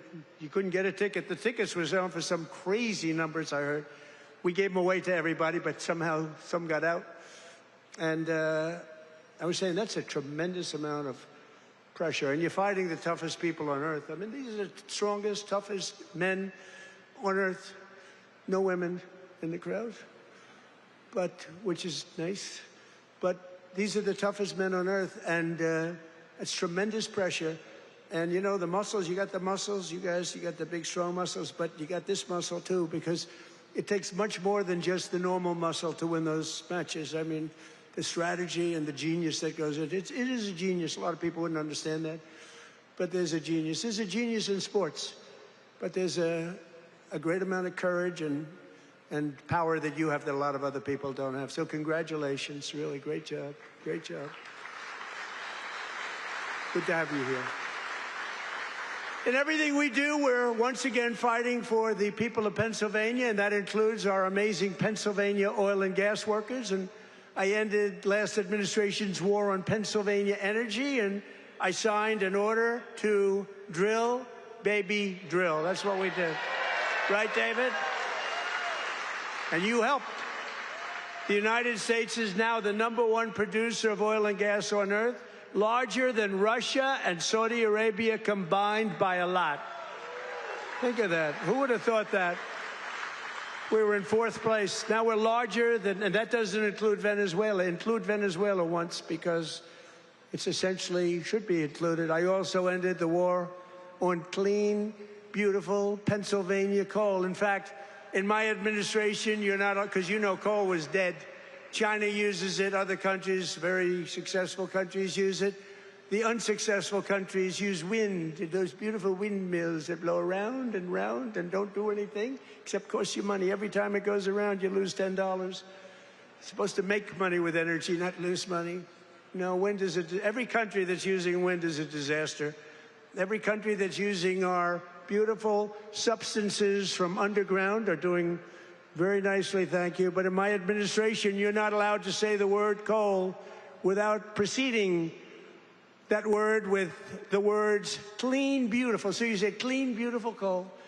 And I have Secretary of the Interior, Doug Burgum, who's fantastic, and Chris Wright, and they made a speech about coal, and they mentioned coal like 50 times in the speech. It's all about coal. And they kept saying, clean, beautiful coal, clean, beautiful coal. I said, no, it's enough. It's enough. But we're not allowed to use the word coal without saying, because what they can do with coal today is amazing. It is clean. It is beautiful. They can clean it. And it's a very powerful form of energy. And if you look at China, they're building 57 coal plants throughout, big monster plants all over their country.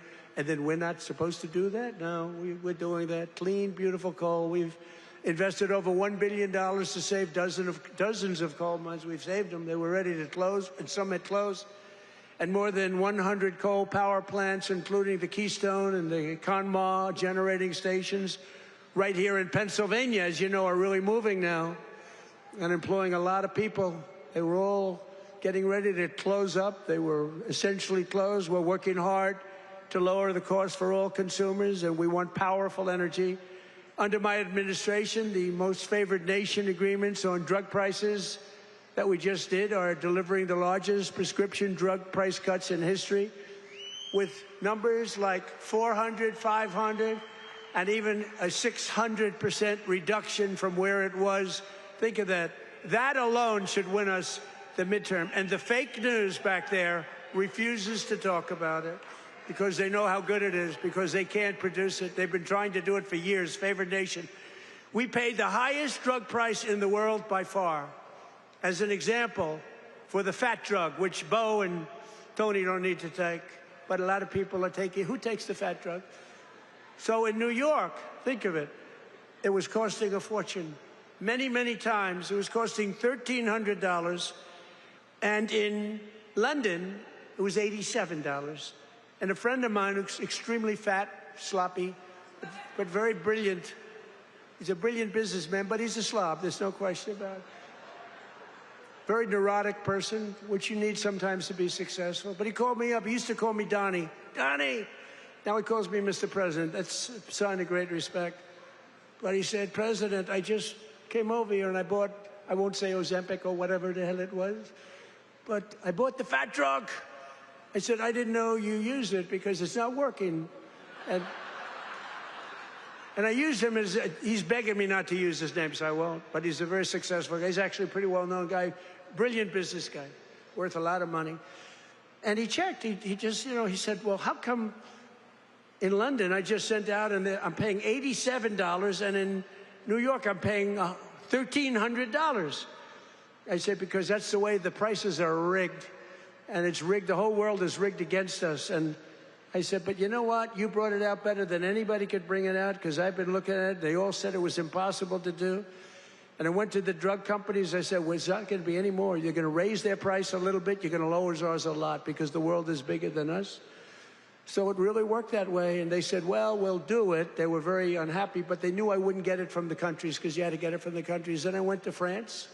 I said to a very nice man named Emmanuel Macron, I said, Emmanuel, you got to raise your prices on drugs. Of course I will not do that. Why would I do that? Because it's unfair. We're paying 10 times more than you, and you're going to have to raise them a little bit. We're going to drop ours a lot. He said, no, no, I will not do that. I said, yes, you will. He said, I will not do that. I said, yes, you will. We're putting a 100% tariff on all wines and champagnes coming into the United States. He said, yes, I will do that. I promise. And I had the same conversation with Germany, with every country, with UK. Every single one of them within 5 minutes agreed to do it. Nobody could believe it. And they agreed to raise their price, and we have gotten the biggest price reductions in the history of drugs, medical. Nobody's ever seen anything like it. So instead of paying $1,300, you'll be paying about $175. Nobody's ever done that before. And this is on many, many drugs. A pill that sells for $10 in London and selling for $150 in Texas or any place, it's all the same in the United States. They basically discriminated. So now instead of $10, it goes to $20, because again, the world is a big place. And we would bring ours down to 20, from like 150 down to 20. This is the kind of price reductions you're getting. Go to Trump.com, by the way. And I didn't name it. That was Bobby Kennedy that did it with Dr. Oz. Everyone thinks I named it. I did not name it, but that site is through the roof. And these are the biggest price reductions in the history of our country for anything having to do with drugs, prescription medicine. So that alone should win the midterms. And there's a real chance that they would end it, because they're totally controlled by these foreign countries, the Democrats.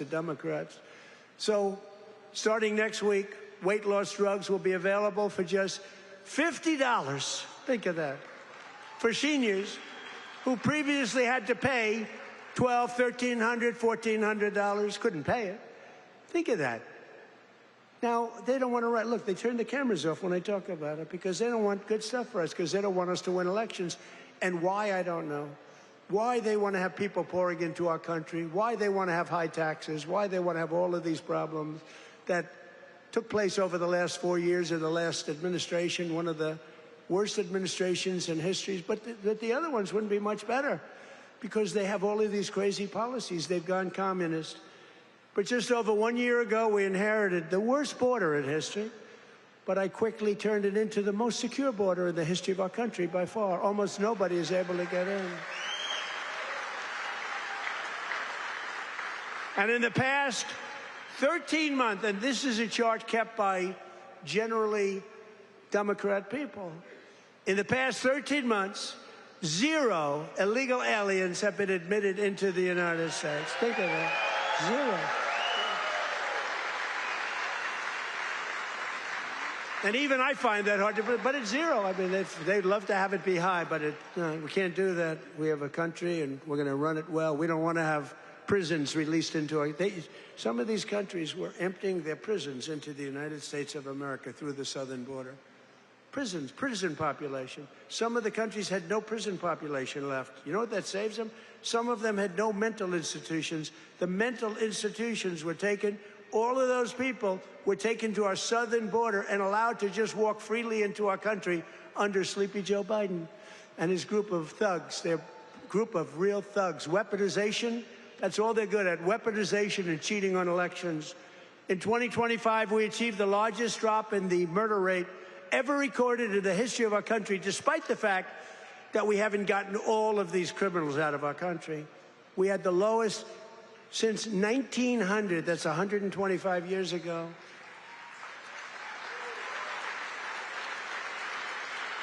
And we cut the flow of fentanyl across our border by 56%. That's a big number. And we cut the flow of illegal drugs coming in by water, coming in by ocean or sea. We cut it by 97%.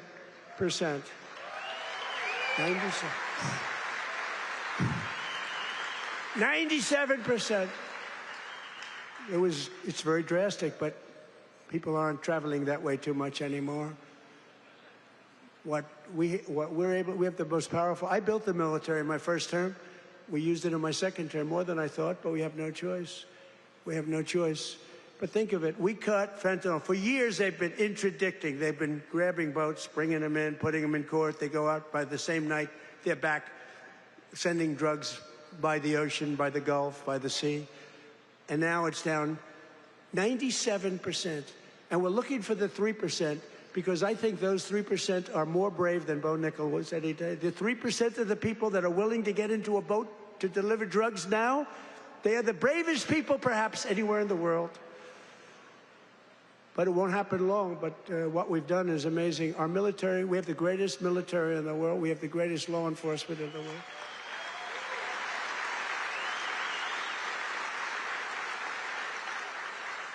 And we have the highest number of recruiting. So a year and a half ago, it was headlines. Nobody wanted to join the military, the Army, Navy, Marine. Nobody wanted to join any of them. Air Force, Space Force. I love Space Force. Coast Guard. Nobody wanted to join any of the military. They had tremendous recruitment problems. And even it carried over to the police. You have great police here. The police and the fire departments. Nobody wanted to do anything with the name America, anything with the uniform. And today, we have the highest recruitment, the most successful recruitment. Every single slot is filled. And that includes, they want to be policemen, and they want to be firemen and women. So we went from the least successful in our history, David, to the most successful in the history in terms of recruitment. It was very embarrassing. A year and a half ago, 2 years ago, and it all happened from November 5th. That's when we won the election. From November 5th on, everybody wants to be a soldier. Everybody wants to be in the Army, the Navy, the Marines. They want to fly the jets in the Air Force. The Coast Guard is hot. Everything's hot. And, of course, Air Force. You know, I started Air Force. That was a part of the Air Force. The Space Force was part of the Air Force. I said, no, it's got to be separate. Got to do its own thing. And it's become. So we were in third place 4 or 5 years ago, and I put it in. We were losing to China and to Russia. And now we're totally ahead of both of them, like at numbers that they can't believe. Space Force could end up being one of your most important. To stop the massive theft of taxpayer dollars, including millions of illegals, we've launched the war on fraud, led by our great Vice President, J.D. Vance. He's doing a great job. Doing a great job. Smart guy. We ended Medicaid for illegal immigrants, and we redirected $50 billion to make the largest investment in rural health in the history of our country, hospitals and everything else in the rural areas. And with the help of our Republican majorities in Congress, we will defend our jobs, our factories, our safety, and we will defend our borders like never before. We will crush violent crime, impose harsh new penalties on dangerous repeat offenders that shouldn't be in our country, crack down on Marxist prosecutors and judges, and we will immediately end the most dangerous thing that's ever been put into our country from the standpoint of law enforcement. Is called no cash bail. You kill someone, you go to the judge, they let you out, then you kill somebody in the afternoon. It's crazy. That was the beginning of crime. We will pass the great health care plan to stop all payments to big insurance companies and give the money directly to the people so they can buy their own health care, which will be much better care at a much lower cost.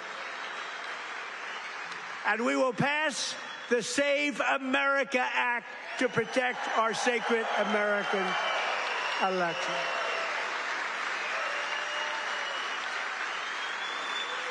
And in the Save America Act, it's very simple. All voters must show a photo, voter ID. Very nice. May we see a picture, please? All voters must provide proof of citizenship. And there will be no mail-in ballots except for illness, disability, military deployment, or travel. And we will also, in that same bill, enshrine in permanent law no men in women's sports and no transgender surgery for our children. So together with the help of patriots throughout Pennsylvania and all across the land, we will make America powerful again. We will make America wealthy again. We will make America healthy again. It's all happening. It's all happening. We will make America strong again. We will make America proud again. We will make America safe again. And we will make America great again. Thank you very much. Thank you. Thank you, Pennsylvania.